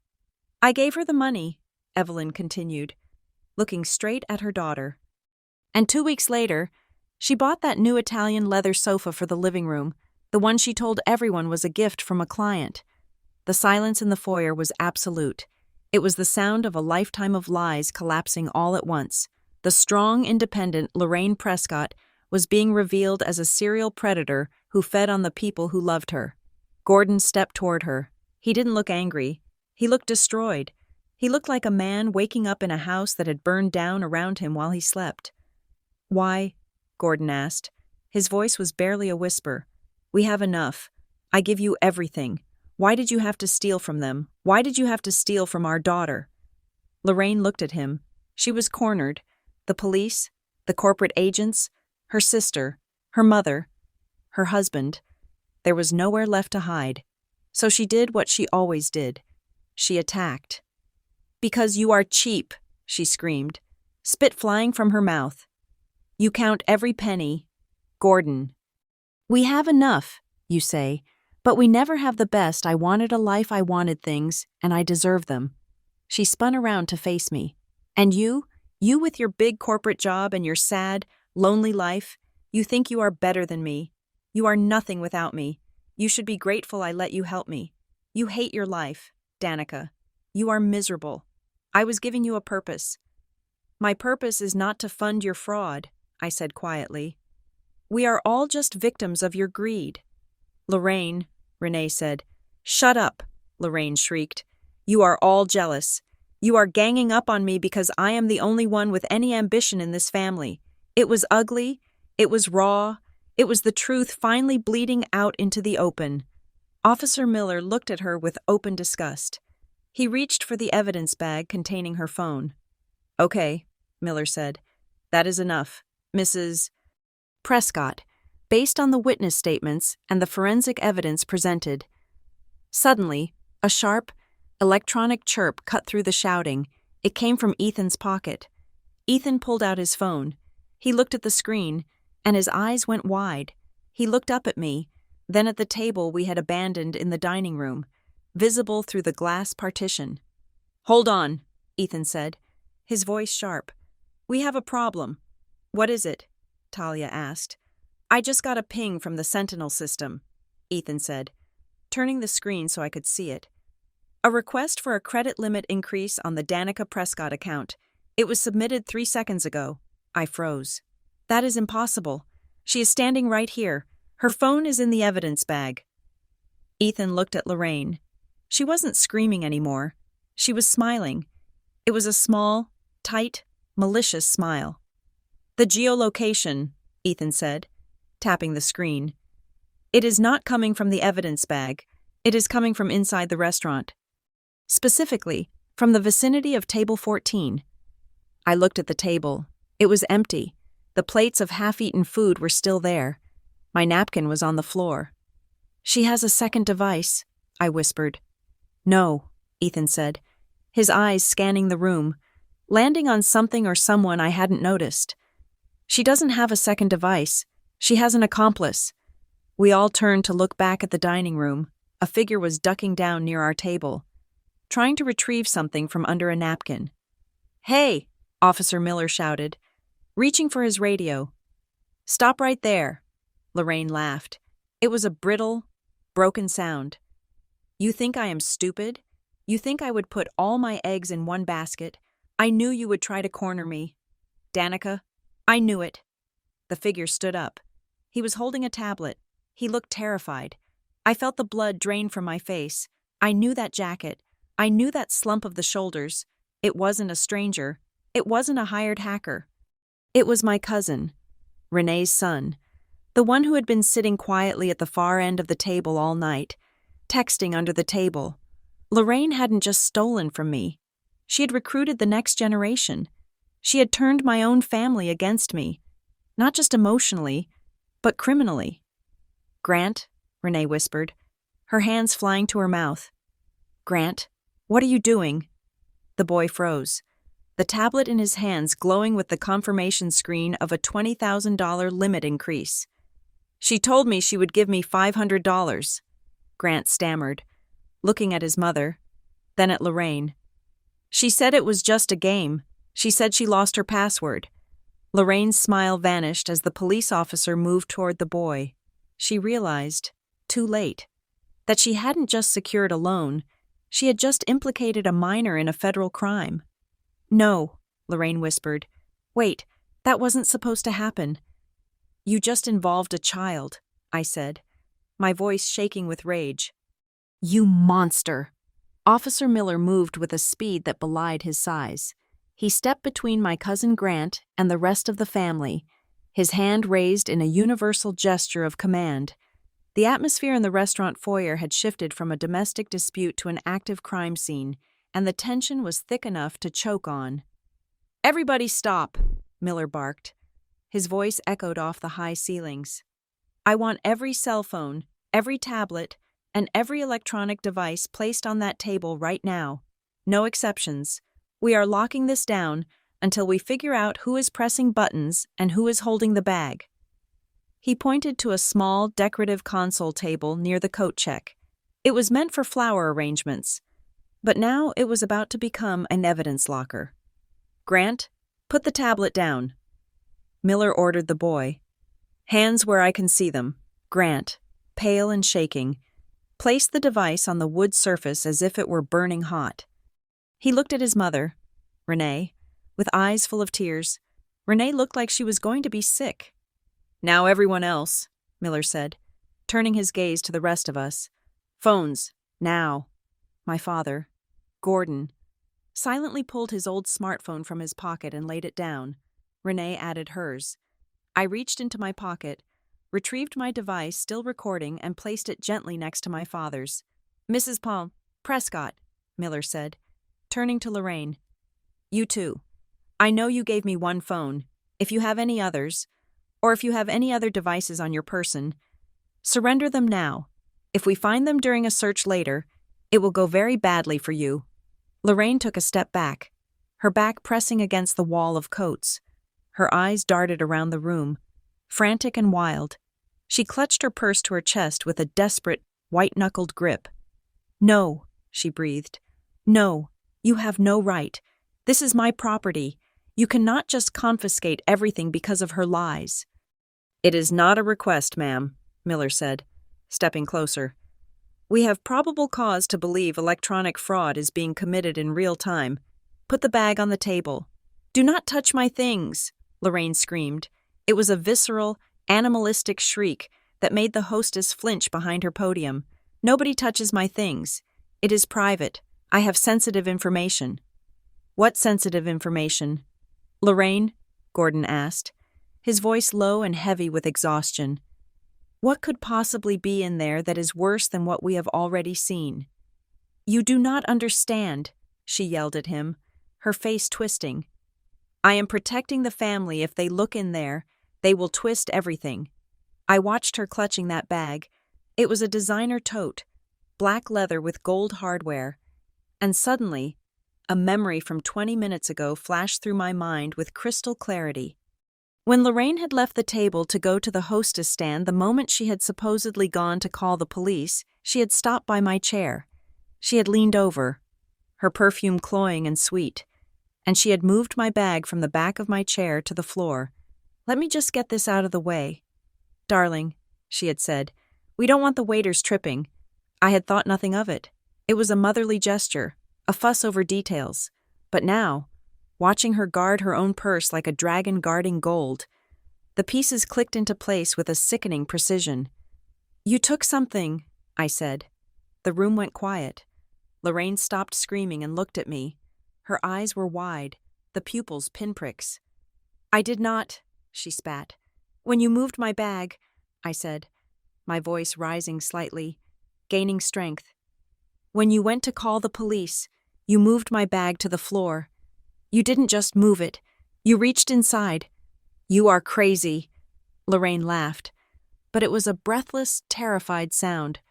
"You are hallucinating again." "My wallet was in the top pocket," I said, stepping forward. "My corporate ID card is in the front slot. It has my employee number and the RSA security token code printed on the back for emergency remote access. You needed that code to bypass the two-factor authentication for the credit limit increase." I turned to Ethan. "Check the access log. Did the request use a manual token entry?" Ethan tapped his phone screen, his fingers flying. "Checking now." A second later, he looked up, his expression grim. "Affirmed. The request bypassed the biometric check by manually entering a physical security token code, the kind found on a physical ID badge." I looked back at Lorraine. "You stole my ID card. It is in your purse right now." "Liar," Lorraine screamed. "He is lying. She is lying. They are all lying." "Mrs. Prescott," Officer Miller said, his voice dropping an octave. "Give me the bag." Lorraine looked at the officer. She looked at the exit. She looked at her sister, her husband, and her daughter. She realized there was no path out. The walls were solid. With a sob of pure rage, she threw the bag at the officer. It hit his chest and fell to the floor with a heavy thud. "Fine," she wailed. "Take it. Take everything. Strip me naked. Is that what you want? You want to see me humiliated?" Miller stooped down and picked up the bag. He opened it. He didn't dig deep. Right on top, sitting loosely on top of a pack of tissues, was my white Aldercross corporate ID card. He held it up. The plastic caught the light. "Danica Prescott." Miller read the name. He looked at Lorraine. "This is possession of stolen property, and since it is a federal contractor ID, we are adding another layer to the mess you are in." Lorraine collapsed. It wasn't a faint. It was a surrender to gravity. She sank onto the bench next to my grandmother, burying her face in her hands. "I had to," she sobbed. Her voice changed instantly. The aggression vanished, replaced by a pitiful, trembling whine. "I had to do it. You do not understand. They were going to take the house. The mortgage is 3 months behind. I was just trying to save our home." Gordon, I did it for us." She looked up at my father, tears streaming down her face. It was a masterful performance. She was playing the martyr. The desperate housewife was pushed to the brink by financial cruelty, doing the wrong thing for the right reasons. "I was so scared," she cried. "I didn't want to worry you. I thought if I could just get a little liquidity, I could fix it before you found out. I am a victim here too. The economy is so hard. The interest rates are killing us. I am just a mother trying to keep a roof over her family's head." My father wavered. I saw it. I saw the instinct to comfort her rise in him. He took a half step toward her. She was his wife of 40 years. Her tears were his kryptonite. "Lorraine," he murmured. "Is it true? Are we losing the house?" "Yes," she wailed. "And Danica wouldn't help. She has all this money. She lives like a queen, and she wouldn't give me a dime. She forced me to do this. She pushed me into a corner." The narrative was shifting again. She was trying to turn it into a moral dilemma, a gray area where she was just a desperate woman and I was the cold-hearted banker who refused to save her. I felt a flash of anger, hot and sharp, but I remembered my training. I remembered the goal, not revenge, dismantlement. I did not scream. I did not call her a liar. I simply walked over to where she sat, stopping a few feet away. I waited until she looked up at me through her tear-stained lashes. "If you are the victim, Mom," I asked softly, my voice clear in the silent foyer, "if you were just a desperate mother trying to save the family home, then why did you call the police to erase me?" She froze. "If you just needed money," I continued, "you could have begged. You could have stolen it quietly. But you didn't just steal. You called 911. You told them I had a gun. You tried to have me arrested. You tried to give me a felony record." I leaned in closer. "A victim asks for help. A predator eliminates the threat. Which one are you?" The question hung in the air like smoke. It cut through her sobbing act instantly. The logic was undeniable. A desperate mother doesn't try to send her daughter to prison unless the daughter is the only thing standing in the way of the con. Officer Miller looked at her.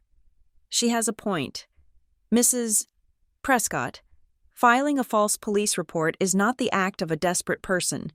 It is a calculated diversion, and using your nephew to execute a wire fraud while the police are in the room, that is not desperation. That is a coordinated operation." "It wasn't an operation," Lorraine insisted, but her voice lacked the earlier fire. I panicked." "No," Renee spoke up. Her voice was shaking, but her eyes were dry. "It wasn't panic.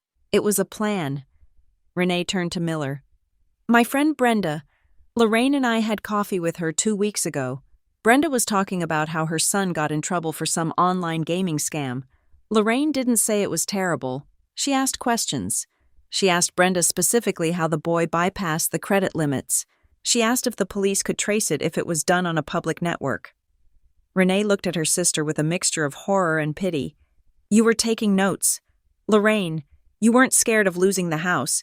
You were studying how to beat the system." "You are lying," Lorraine hissed. "You are just jealous because Brenda likes me better." "Stop it," Gordon said.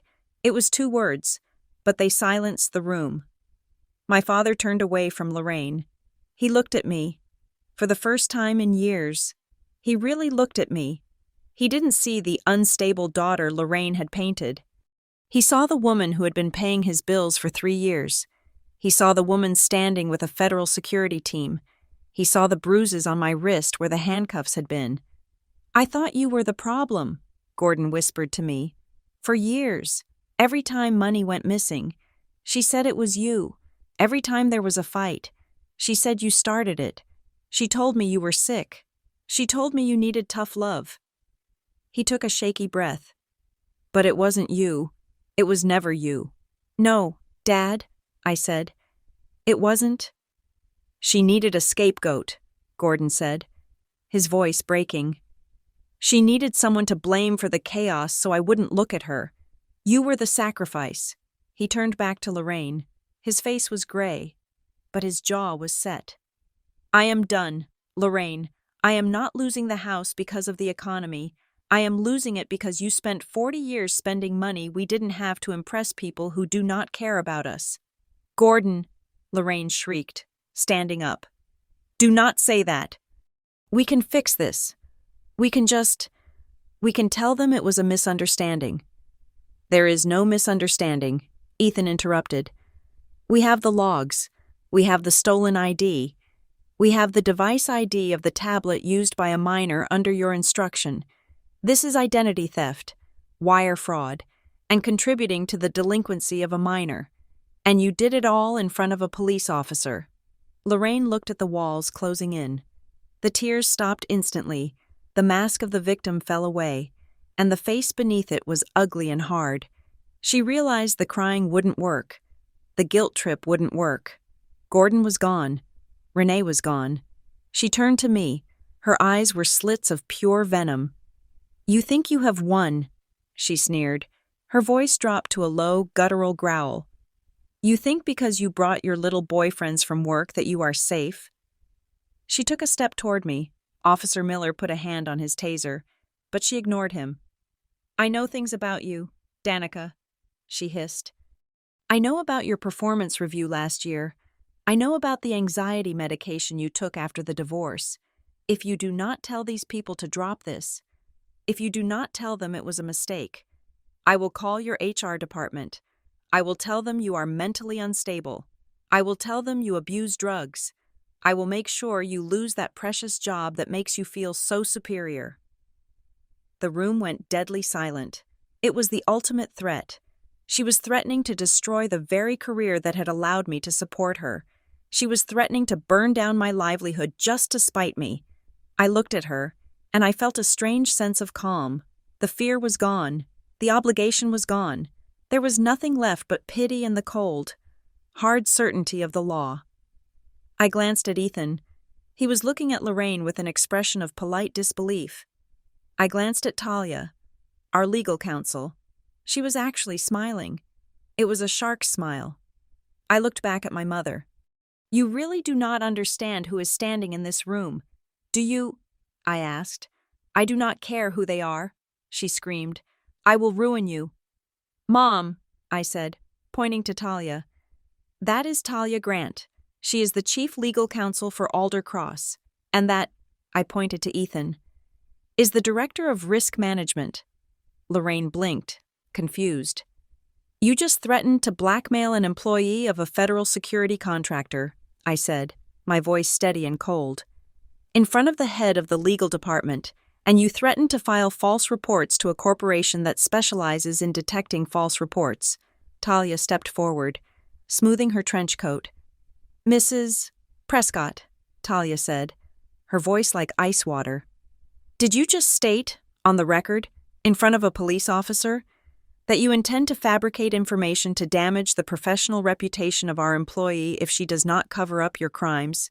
Lorraine's mouth opened, but no words came out. "Because that," Talia continued, "is extortion, and since Aldercross is a multi-state entity, that makes it a federal crime." Again, Lorraine looked at me. The venom drained out of her face, leaving only a hollow, terrified shell. "You," she whispered, "you set me up." "No," I said. "I just stopped cleaning up your mess." Officer Miller stepped forward, pulling a fresh pair of handcuffs from his belt. "Lorraine Prescott," he said. "Turn around, hands behind your back." This time, there was no hesitation. This time, nobody intervened. The handcuffs were not yet ratcheted tight around Lorraine's wrists, but the threat of them hung heavy in the air, heavier than the expensive perfume she wore to mask the scent of her desperation. Officer Miller held her arm, but his attention and the attention of everyone in the foyer shifted to Talia Grant. Talia stepped into the center of the circle like a grandmaster approaching a chessboard. She did not look angry. She did not look sympathetic. She looked efficient. She was the personification of a corporate legal department, a machine designed to grind liability into dust. She held a tablet in her hand, the screen glowing with a soft blue light that illuminated the sharp angles of her face. "Mrs. Prescott, Talia said. Her voice was smooth, devoid of inflection.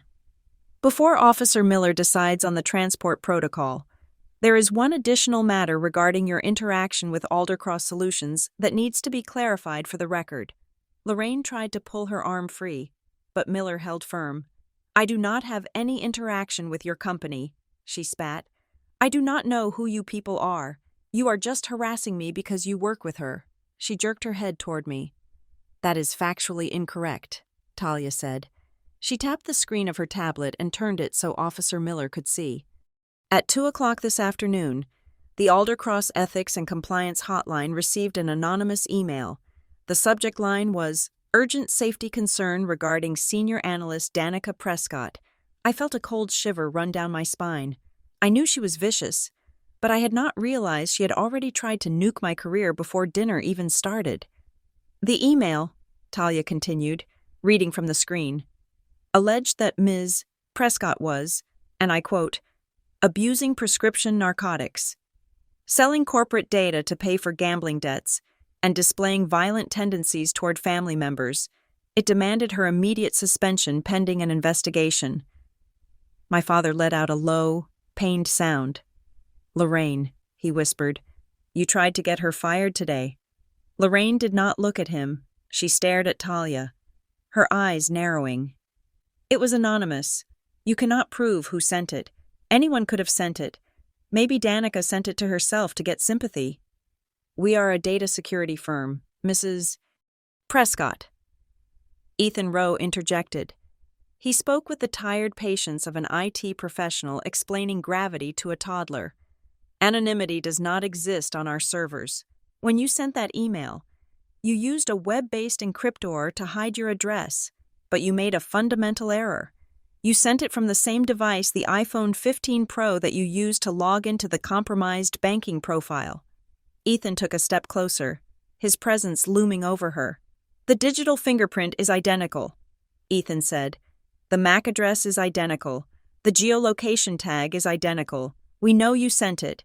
We know you were sitting in your living room at 2:15 when you hit send, and because you used a device that was actively flagged for financial fraud against our employee, the system did not just file the complaint, it logged it as a malicious attack vector. Talia looked at Officer Miller. Officer, in the state of Colorado, knowingly filing a false report to an employer with the intent to damage a professional reputation is actionable defamation. However, since she utilized interstate telecommunications to attempt to defraud a federal contractor by triggering a false internal investigation, we are looking at something much more severe. Lorraine's face was a mask of shock. She had thought the corporate world was like her world, messy, emotional, something she could manipulate with tears and rumors. She did not understand that to Aldercross.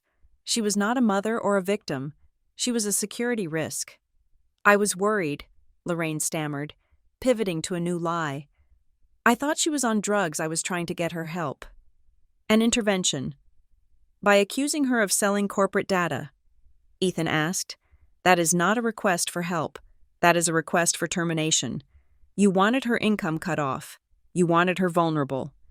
If you continue to contact Aldercross Solutions, Ethan said, his voice dropping to a register that was almost a whisper, yet audible to everyone, or if you attempt to contact any of our clients, vendors, or partners to spread these fabrications, the company will not just file a police report.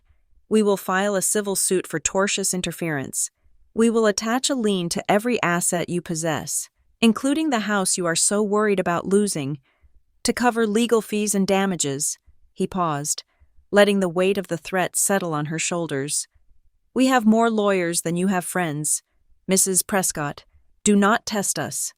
Lorraine shrank back. The wind was completely out of her sails. She had used shame as a weapon for 30 years, but she had no defense against a corporate legal team that viewed her destruction as a line item on a spreadsheet. I stepped forward. It was my turn. I did not need a tablet. I did not need a lawyer for this part. I just needed the truth. It is over. Mom, I said.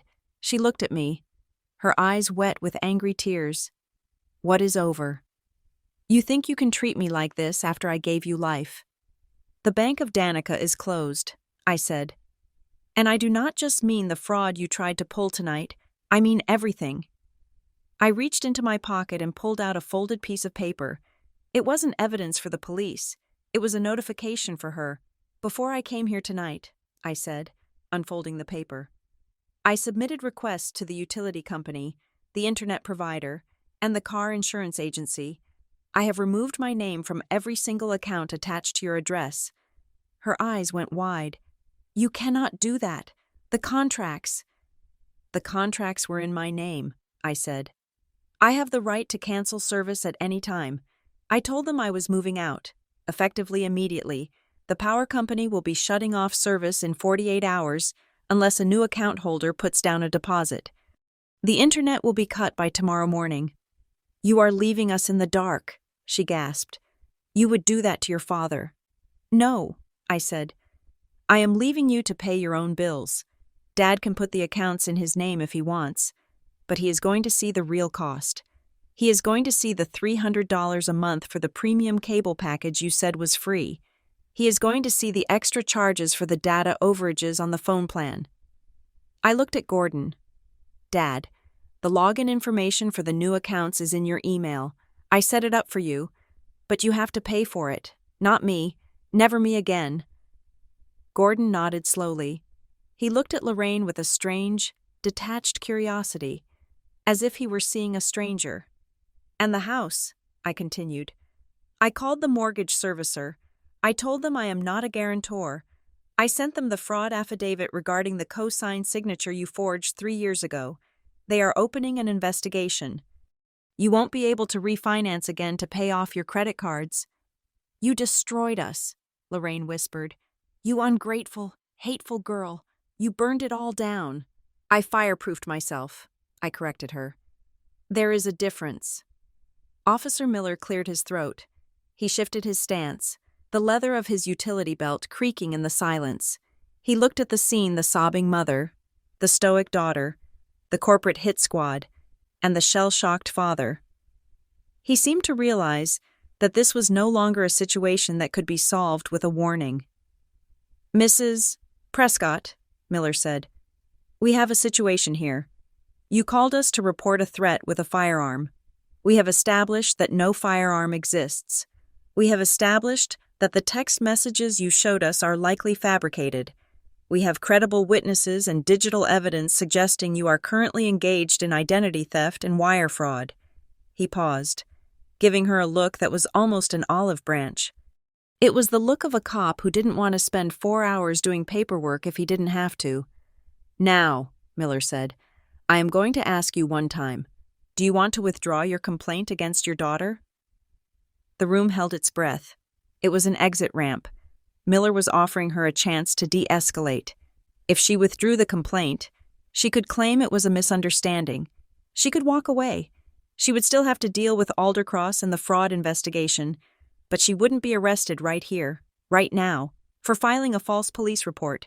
She could save a shred of dignity. Lorraine looked at me. I saw the wheels turning in her head. I saw the calculation. If she withdrew the complaint, she admitted defeat. She admitted that she had lied. She admitted that Danica, the daughter she called unstable and weak, had beaten her. For a narcissist, admitting defeat is a fate worse than prison. She looked at the diners watching her. She looked at her sister Renee, who was refusing to make eye contact. She looked at Ethan and Talia, who were watching her with clinical disinterest. And then she looked at me. She hated me at that moment. She hated me because I wasn't afraid of her anymore. She hated me because I had stopped playing the game. And more than anything, she wanted to hurt me, even if it meant hurting herself. No, she said. Gordon closed his eyes. Lorraine, don't. No, she said louder, lifting her chin. Her hands were shaking in the cuffs, but her voice was steady with venom. I am not withdrawing anything. She threatened me. Maybe she hid the gun. Maybe she gave it to one of them. She pointed at Ethan. But I know what I heard. I am the victim here. I want to press charges. Miller sighed. It was a heavy, exhausted sound. He shook his head slightly, as if he couldn't believe someone would willingly walk into a buzzsaw. Okay, Miller said. If you want to proceed with the charges, we proceed. Good, Lorraine said, attempting to look regal despite the handcuffs. Take her in. That is not how this works, ma'am, Miller said coldly. If you are pressing charges, I have to file a full incident report, and that report includes the statements of all parties present. He turned to Ethan. Sir, are you prepared to go on the official record regarding the fraud alert and the digital forensic evidence regarding the false text messages? Absolutely, Ethan said. We will provide the raw server logs, the device triangulation data, and the affidavit from our legal department regarding the extortion attempt. We will also be filing a formal request for the seizure of Mrs. Prescott's electronics for a federal audit. Miller turned back to Lorraine. And I will be including my own observations regarding the stolen ID card found in your possession, and the attempt to utilize a minor to commit a crime in my presence. Lorraine blinked. Wait, what? You wanted the law involved, Miller said, his voice hard. You got it. We are going to write it all down. Every word, every lie, every piece of evidence. And once it is in the system, Mrs. Prescott, I cannot take it out. The district attorney is going to look at this file, and they are going to see a woman who wasted police resources to cover up a felony. But she is the one who... Lorraine faltered. The reality was crashing down on her. She had thought pressing charges meant I went to jail and she went home.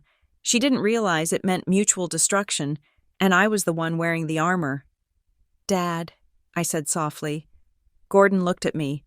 Take Grandma home, I said. Take Renee and Grant. You do not need to see this. We should go home, Gordon said, his voice cracking. He looked at Lorraine. Lorraine, please, just stop. Let's go home and talk about this. No, I said. Gordon looked at me, surprised. Danica, we can settle this. We are family. No, Dad, I said firmly. We are not going home. We are not going to the living room where she can cry and scream and gaslight us until we agree to pay off her debt, just to get some sleep.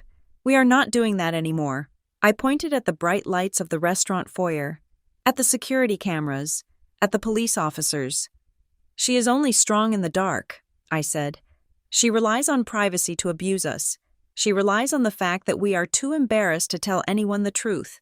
Well, the lights are on now, and we are finishing this right here, where everyone can see. I turned to Officer Miller. I am ready to give my statement. Officer, I want to press charges for identity theft, credit card fraud, and filing a false police report. Lorraine let out a gasp. You wouldn't. I am your mother. And I am the victim, I said. And unlike you, I have the receipts. Miller looked at Lorraine. Last chance, ma'am.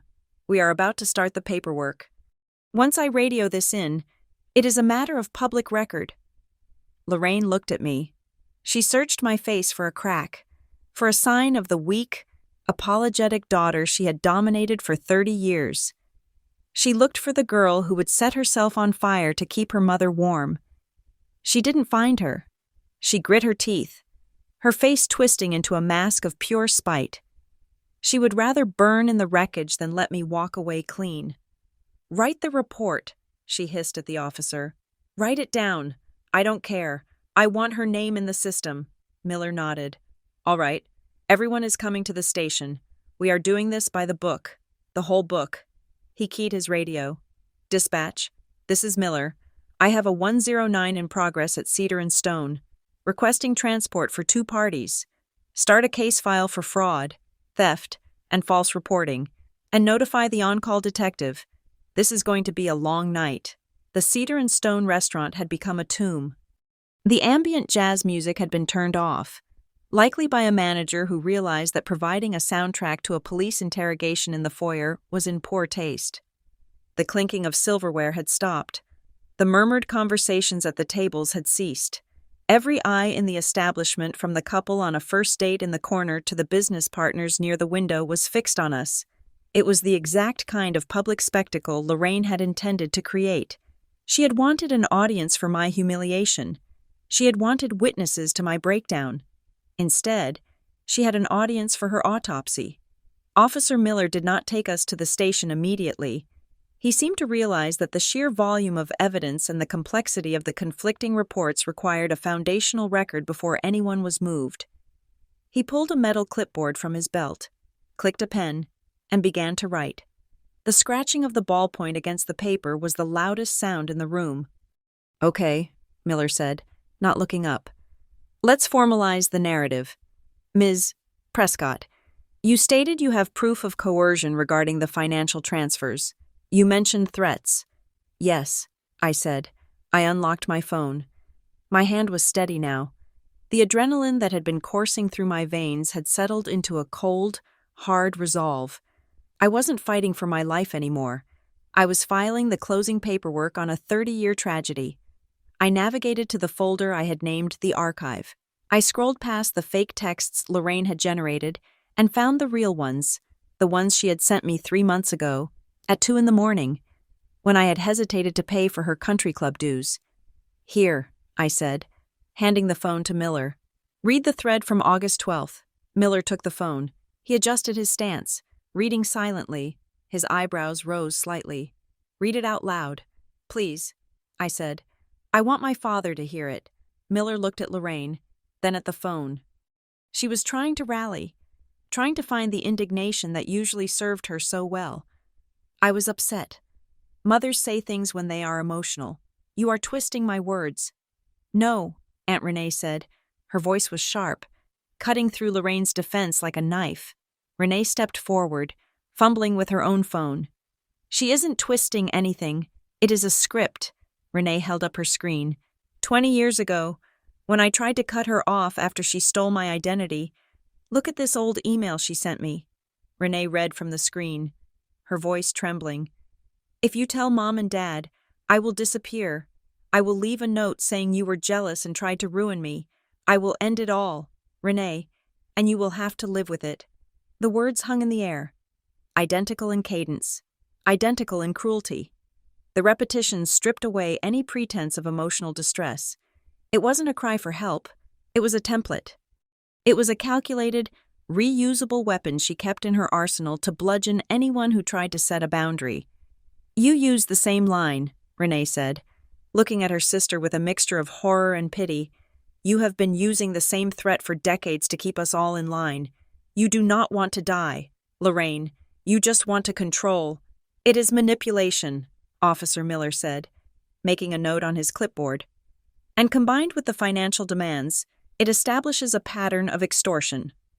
From the bench near the door, my grandmother, Evelyn, stood up. She was frail, leaning heavily on her cane, but her eyes were clear.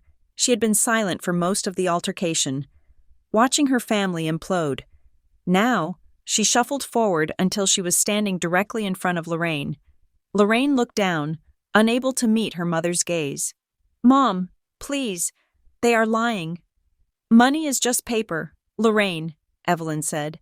Her voice was thin, but it carried the weight of matriarchal judgment. "I could forgive you for the money you stole from me.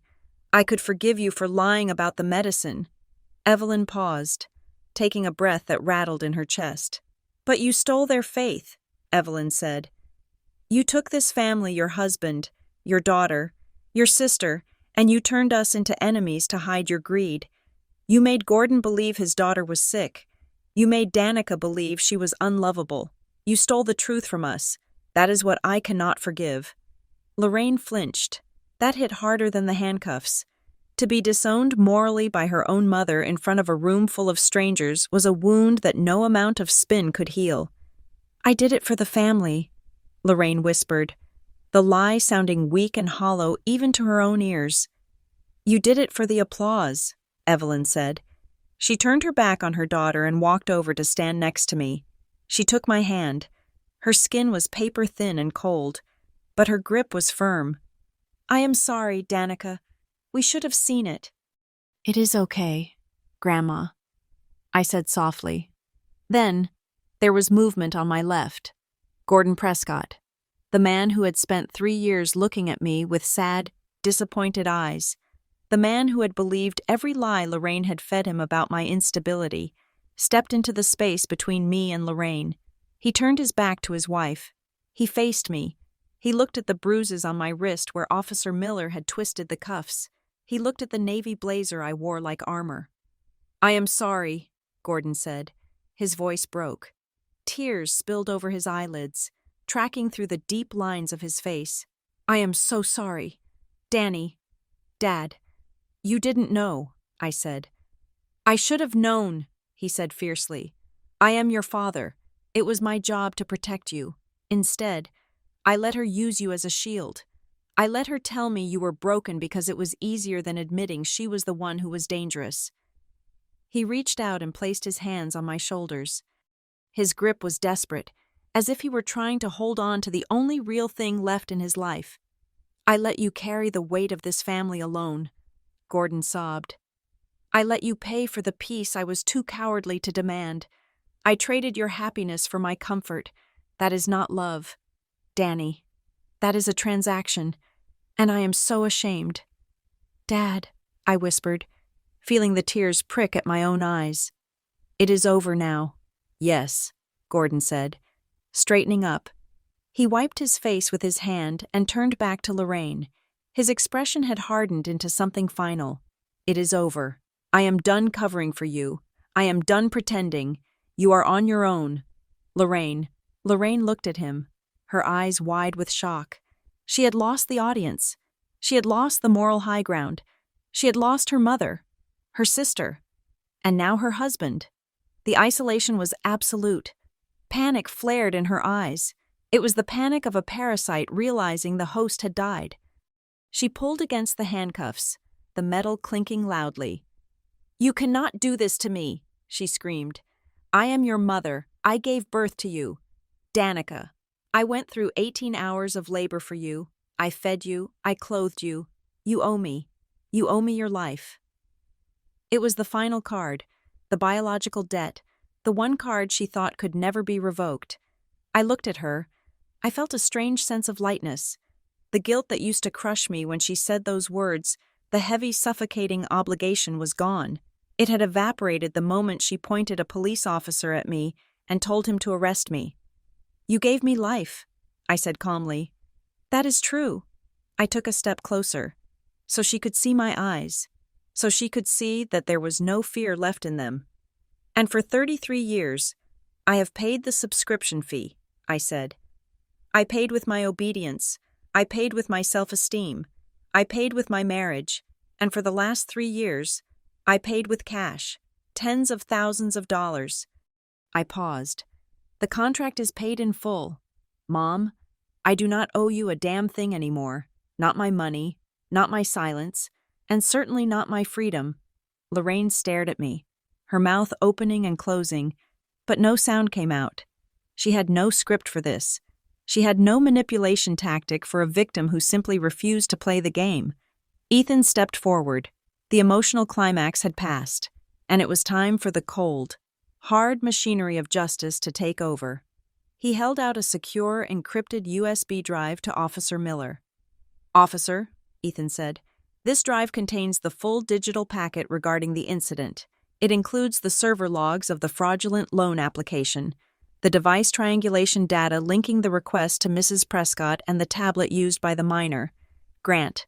It also includes the metadata proving the text messages she showed you were fabricated." Miller took the drive and slipped it into his pocket. "Thank you. This saves us a subpoena." Ethan nodded. "We have also included a preliminary damage assessment. Given the number of accounts compromised and the dollar amounts involved, this crosses the threshold for grand larceny and federal wire fraud. Our legal department has already flagged this for the District Attorney's Special Crimes Division." Miller looked at Lorraine. He looked at the paperwork he had just filled out. "Mrs. Prescott," Miller said, his tone devoid of any of the earlier patience, "you need to understand the gravity of what is happening here. This is not a domestic dispute anymore. We are talking about multiple felonies. We are talking about identity theft.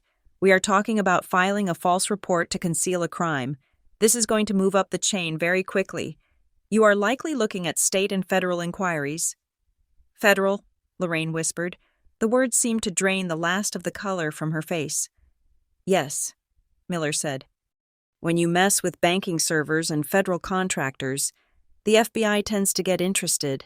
Lorraine slumped against the wall. She looked small. She looked defeated, the grand matriarch of Briar Glen. The woman who had ruled her family with an iron fist of guilt and fear was reduced to a woman in handcuffs waiting for a ride to the county jail. The restaurant was silent. My family stood around me, my father, my aunt, my grandmother forming a protective circle. We were bruised, we were broken, but we were together, and she was on the outside. I thought it was over. I thought she would bow her head and accept the consequences. But I had forgotten the first rule of dealing with Lorraine Prescott. She never loses. If she cannot win, she ensures that nobody else wins either. She lifted her head. She looked at the floor, then at the police officer. Finally, she turned her gaze to me. The fear in her eyes was gone. The panic was gone. In their place was something much darker. It was a cold, nihilistic calm. It was the look of a suicide bomber checking the detonator. She smiled. It wasn't a happy smile. It was a jagged, broken thing. "Okay," Lorraine said softly. "Okay what?" Miller asked.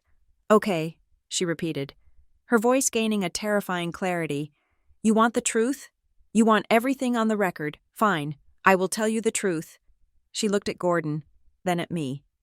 "But I am not going to tell it the way you want," she said. "If I am going down, I am not going down as a thief. I am going down as a martyr." She took a deep breath, and her eyes locked onto mine with a hatred so pure it felt like a physical burn. "Officer," Lorraine said, her voice ringing out in the silent foyer, "I want to amend my statement. I want to confess. But you need to know why I needed that money. You need to know what Danica and her father have been hiding for 20 years. You need to know the real secret of this family." My father froze. His hand tightened on my shoulder. "Lorraine, stop," Gordon whispered, a sudden, fresh terror in his voice. "Too late," she sneered. "You wanted the lights on. Danica. Let's turn them all the way up." "Okay," Lorraine said, her voice dropping to a conspiratorial whisper that echoed strangely in the silent foyer of cedar and stone. "You want the truth? Here's the truth." She stood up straighter, adjusting the cuffs on her wrists as if they were bracelets she had chosen to wear. She looked at Officer Miller with a steady, almost pitying gaze. "There was no theft," she declared. "There was no fraud. Danica agreed to everything." The room seemed to tilt on its axis. Beside me, I heard my father inhale sharply, a sound like a punctured tire. But I did not move. I did not gasp. I had been waiting for this. This was the Hail Mary pass. This was the moment the narcissist attempted to rewrite reality itself to avoid accountability. "Excuse me," Officer Miller asked, his pen pausing over his clipboard.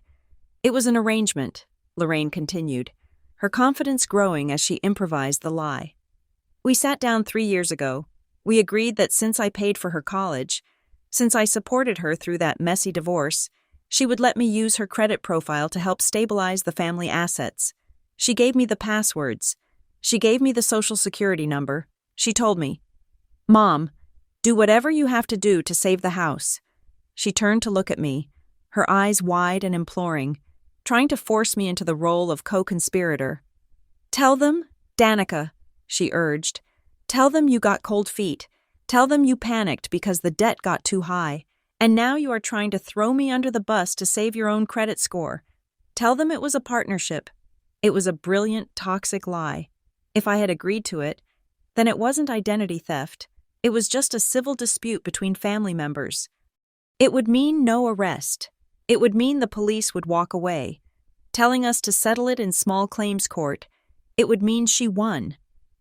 Officer Miller looked at me. The certainty he had felt moments ago was wavering. Domestic financial disputes are messy, and he knew it. "Ms. Prescott, is there any truth to this? Did you authorize your mother to use your identity?" "She certainly did," Lorraine interjected before I could speak. "Why else would I have her information? Why else would I have access to her accounts? She gave it to me. I looked at my mother. I looked at the woman who had birthed me, raised me, and then systematically consumed me. She was banking on my silence. She was banking on the fact that for 33 years, I had never publicly contradicted her. "No," I said. "Don't lie." "Danica," Lorraine snapped. "We had a deal." "Officer," I said, turning my back on her and facing Miller. I expected her to say this. It is her standard defense mechanism. She attempts to convert her crimes into mutual agreements. I reached into my pocket and pulled out my phone again. "I told you earlier that I record my interactions," I said. "But I have been recording for a long time. Not just tonight. I record every time she calls me asking for money." I tapped the screen, bringing up a file dated 4 days prior. "This is a phone call from Tuesday night," I said. "This was after I refused to transfer the funds for the country club dues. Listen closely." I pressed play. I turned the volume up to the maximum level. Lorraine's voice, tinny but unmistakable, filled the restaurant foyer. "You ungrateful little brat. I do not care if you do not have the money. You find it. You open a new card if you have to."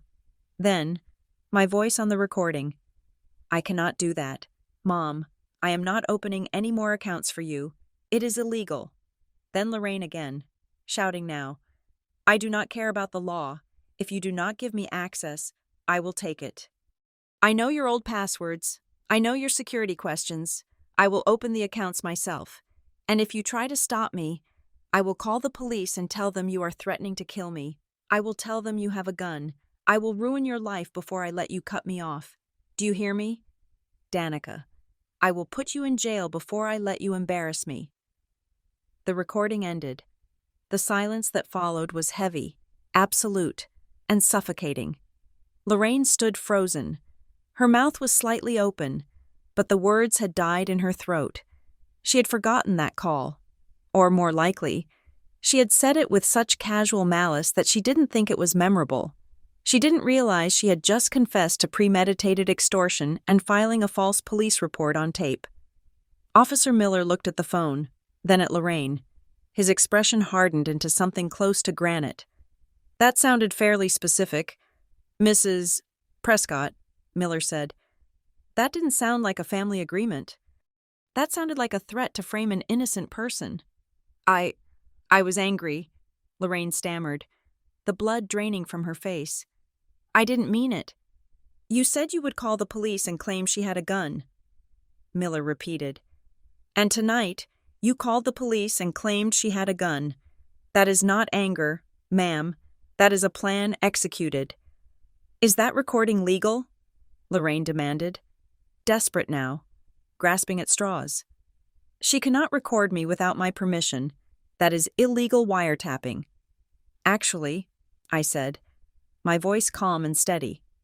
"As I stated before, Colorado is a one-party consent state.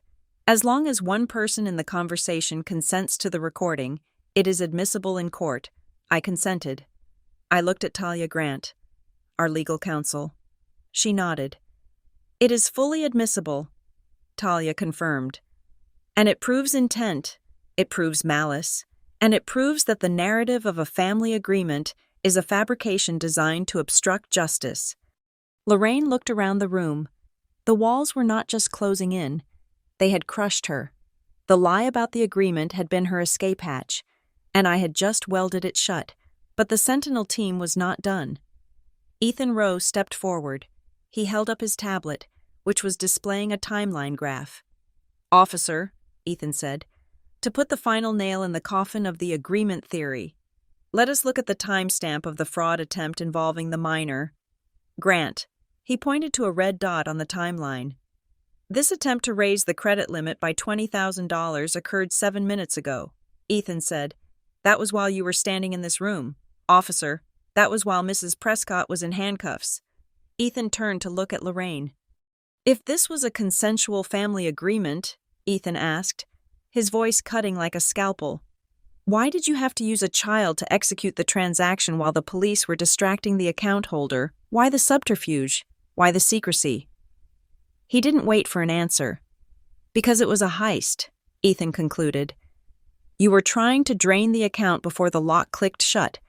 That is not the behavior of a partner. That is the behavior of a thief knowing the window is closing. Lorraine slumped. Her shoulders collapsed inward. The fight went out of her, leaving only a small, bitter woman standing in the wreckage of her own making. My father, Gordon, walked over to Officer Miller. He looked at the clipboard. He looked at the evidence bag holding Lorraine's phone. "Officer," Gordon said. His voice was rough, like gravel grinding together. "What happens now?" "Now," Miller said. "I am placing her under arrest. We are charging her with filing a false report, attempted grand larceny, and identity theft. We will also be adding a charge for the involvement of a minor in a criminal act. She will be transported to the county intake center for processing." Can I bail her out?" Gordon asked. It was an instinct, a reflex born of 40 years of fixing her messes. "You can," Miller said, "but given the federal nature of the identity theft and the flight risk implied by her threats to disappear, the judge might set the bond very high." Gordon nodded. He turned to Lorraine. "Gordon," Lorraine whispered. "Gordon, please, do not let them take me. Call the lawyer. Call the bank. Pay them off. We can fix this." Gordon looked at her. He looked at the woman he had loved, the woman he had feared, the woman who had turned his home into a minefield. "No," Gordon said. Lorraine flinched. "What?" "I am not calling the lawyer," Gordon said, "and I am not paying them off. I am done paying, Lorraine." He reached into his jacket pocket and pulled out his wallet. It was worn leather, shaped to his hip. He opened it and pulled out a credit card. It was the joint card they had shared for decades. "I am canceling this in the morning," he said. "I am separating our assets. I am putting the house in a trust so you cannot leverage it again. I am taking Danica's advice." "You are leaving me," she gasped. "Now, when I am at my lowest, I am not leaving you," Gordon said, his voice breaking with profound sadness. "You left us. You left us years ago when you decided that your image was more important than our daughter's life. You left us every time you chose a lie over the truth." He put the wallet away. "I will come to the station to hear the charges," he said, "but I am not bailing you out tonight. You need to sit in that cell. You need to understand that there are no more safety nets." Lorraine stared at him, her face twisted. The mask of the victim fell away completely, and the monster beneath surfaced for one final, desperate strike. She realized she couldn't charm him, and she couldn't fool the police, so she turned back to the only target she had ever truly been able to hurt: me. She lunged toward me, the handcuffs clinking sharply as Miller held her back. "You think you are free," she hissed. Her eyes were wild, manic. "You think because you put me in jail, you win. You are nothing without me. Danica, you are a cold, unlovable, broken thing. Who is going to love you now? Who is going to want a woman who sent her own mother to prison?" She laughed, a harsh, jagged sound. "You will be alone," she screamed. "You will sit in that apartment with your money and your perfect credit score, and you will rot. You will realize that I was the only one who cared enough to even talk to you. You will come crawling back, you always do." The words washed over me, years ago.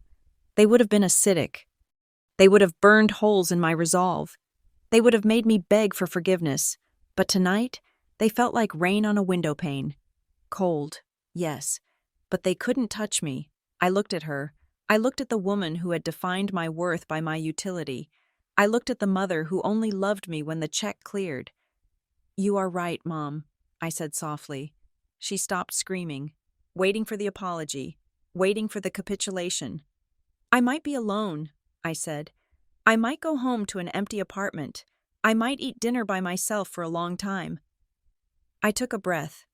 The air in the restaurant felt cleaner than it had all night. "But I would rather be alone," I said, my voice ringing with a clarity that surprised even me. "Than be a wallet that apologizes for being empty." Lorraine's mouth snapped shut. Her eyes widened. She realized, finally, that the hook was gone. There was nothing left to snag. "Get her out of here," I said to Officer Miller. Miller nodded. "Let's go, Mrs. Prescott." He turned her around. She didn't fight him this time. She didn't scream. She slumped forward, defeated by the absolute finality of my rejection. The younger officer took her other arm.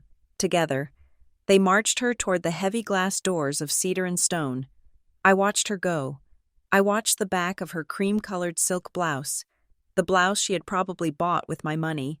I watched her pass the stunned diners, past the hostess stand where she had tried to execute her final con. The doors opened. The flashing red and blue lights of the police cruisers washed over her, painting her in the colors of emergency, and then she was gone. The door swung shut. The silence in the foyer was profound. My father let out a long, shuddering breath. He covered his face with his hands. Aunt Renee stepped forward and wrapped her arms around him. My grandmother, Evelyn, walked over to me and placed her hand on my arm. "You did good, Danica," she whispered. "You did the hard thing." Ethan Rowe stepped up beside me. He didn't say anything. He just stood there, a solid, reliable presence in the charcoal suit. He handed me a business card, not his, but the card of a remediation specialist. "For the credit cleanup," he said quietly. "We will handle the heavy lifting tomorrow. Tonight, you just breathe."